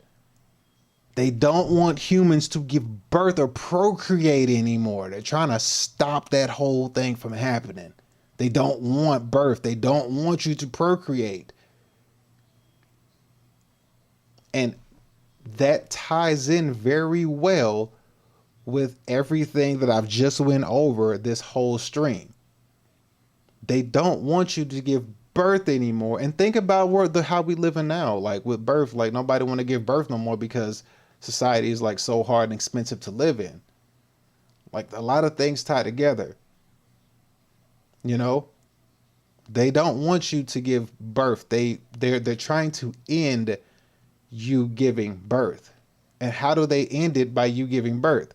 Well, if they can give you a triple helix and cure you of all treatments and have you live forever without dying, but also treat you of all ailments and illnesses, then you're prime pickings for, you don't give birth anymore, but yet now you're forever a slave in hell. All right, so here's another part. I'm going to read a part of this part. This is going to be, I guess, chapter 13, we can call it, the fallen spirits' influence in the world. I'm going to read a piece of this, then I got to get up out of here. Let's see. Where am I going to start? We're going to start right here. Let's see. Where is it? Where am I going to start? Click on.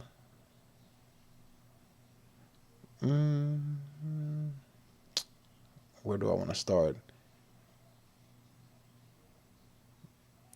All right, we'll start right here. You have been given images which may serve to demonstrate the intentions of spirits of darkness in the 1840s, 50s, 60s, and 70s. Can you see that? Yeah. When they fought the followers of Michael, these spirits have been down here among human beings from the autumn of 1879. They have failed to achieve their aims. Spiritualism will not become general human persuasion. People will not grow so clever from the materialistic point of view that they fall over themselves with their cleverness. The spiritual truths will take root among human beings. On the other hand, spirits of darkness are now among us. We have to be on guard so that we may realize what is happening when we encounter them and gain a real idea of where they are to be found. The most dangerous thing you can do in the immediate future will be to give yourself up unconsciously to influence which are definitely present, for it makes no difference to their reality whether they are recognized or unrecognized. It will be the main concern of these spirits of darkness to bring confusion into the rightful elements which are now spreading on earth and need to spread in such a way that spirits of light can continue to be active in them. They will seek to push these in the wrong directions. I have already spoken to one such wrong direction, which is about as paradoxical as it is possible. I have pointed out that while human bodies will develop in such a way that certain spiritualities can find room in them, the materialistic bent, which will spread more and more under the guidance of spirits of darkness, will work against this and combat it by physical means. I have told you that the spirits of darkness are going to inspire the human host in whom they will be dwelling to find a vaccine that will drive all inclinations towards spirituality out of people's souls that they are still very young, and this will happen in a roundabout way through the living body. Today, bodies are vaccinated against one thing and another. In future, children will become vaccinated with a substance which will certainly be possible to produce. This will make them immune so that they do not develop foolish inclinations connected with spiritual life. Foolish here, of course, in the eyes of the materialist. They don't want you to have anything to do with spirituality. They want you to be materialistic. And we see a lot of that materialistic stuff going on now. And before I get up out of here, because I do got to wrap that up, and let me go over one more thing, because I did mention an etheric chord. Etheric chords. What are etheric chords? Let's see. Etheric chords, meaning. Let me get this for you before I leave. Etheric chords, everything you need to know. Let's see. They call it energetic chords. No. Okay, here we go. So here we are.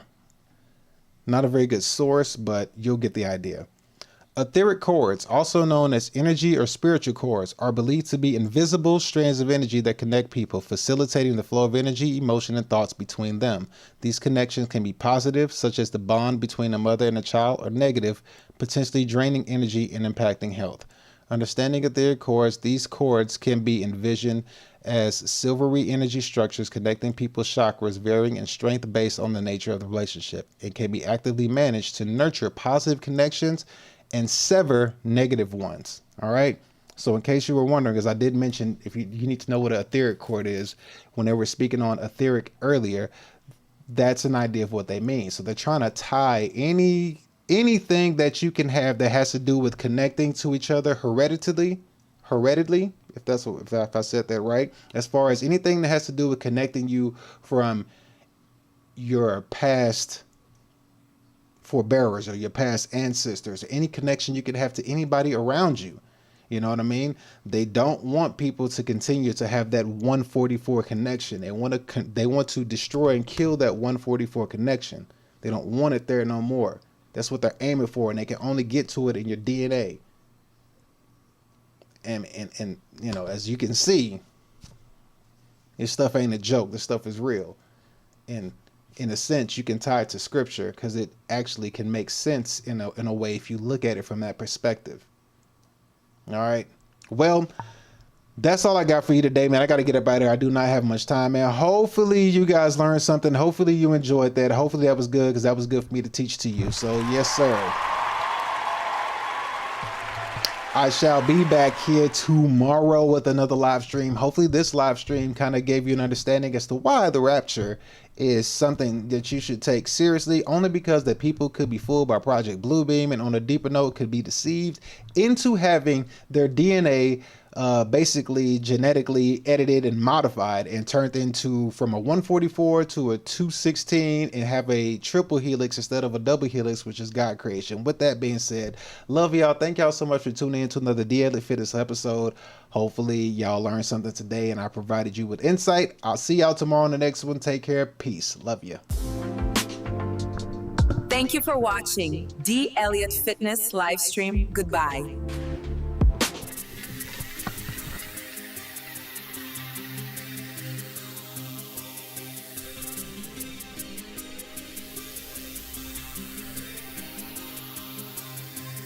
game won't lock, and I got the keys like Jay-Z. My fame won't stop, ain't the only thing I'm chasing. The game won't lock, and I got the keys like Jay-Z. I'm white no nigga in Austin, Texas, in the booth, playing beats. I'd rather be in the studio than in jail or on the street. Talking the wrong, coming off your teeth. Got that one hitter, quit it, knock you off your feet. It's big R, baby, I'm obsolete.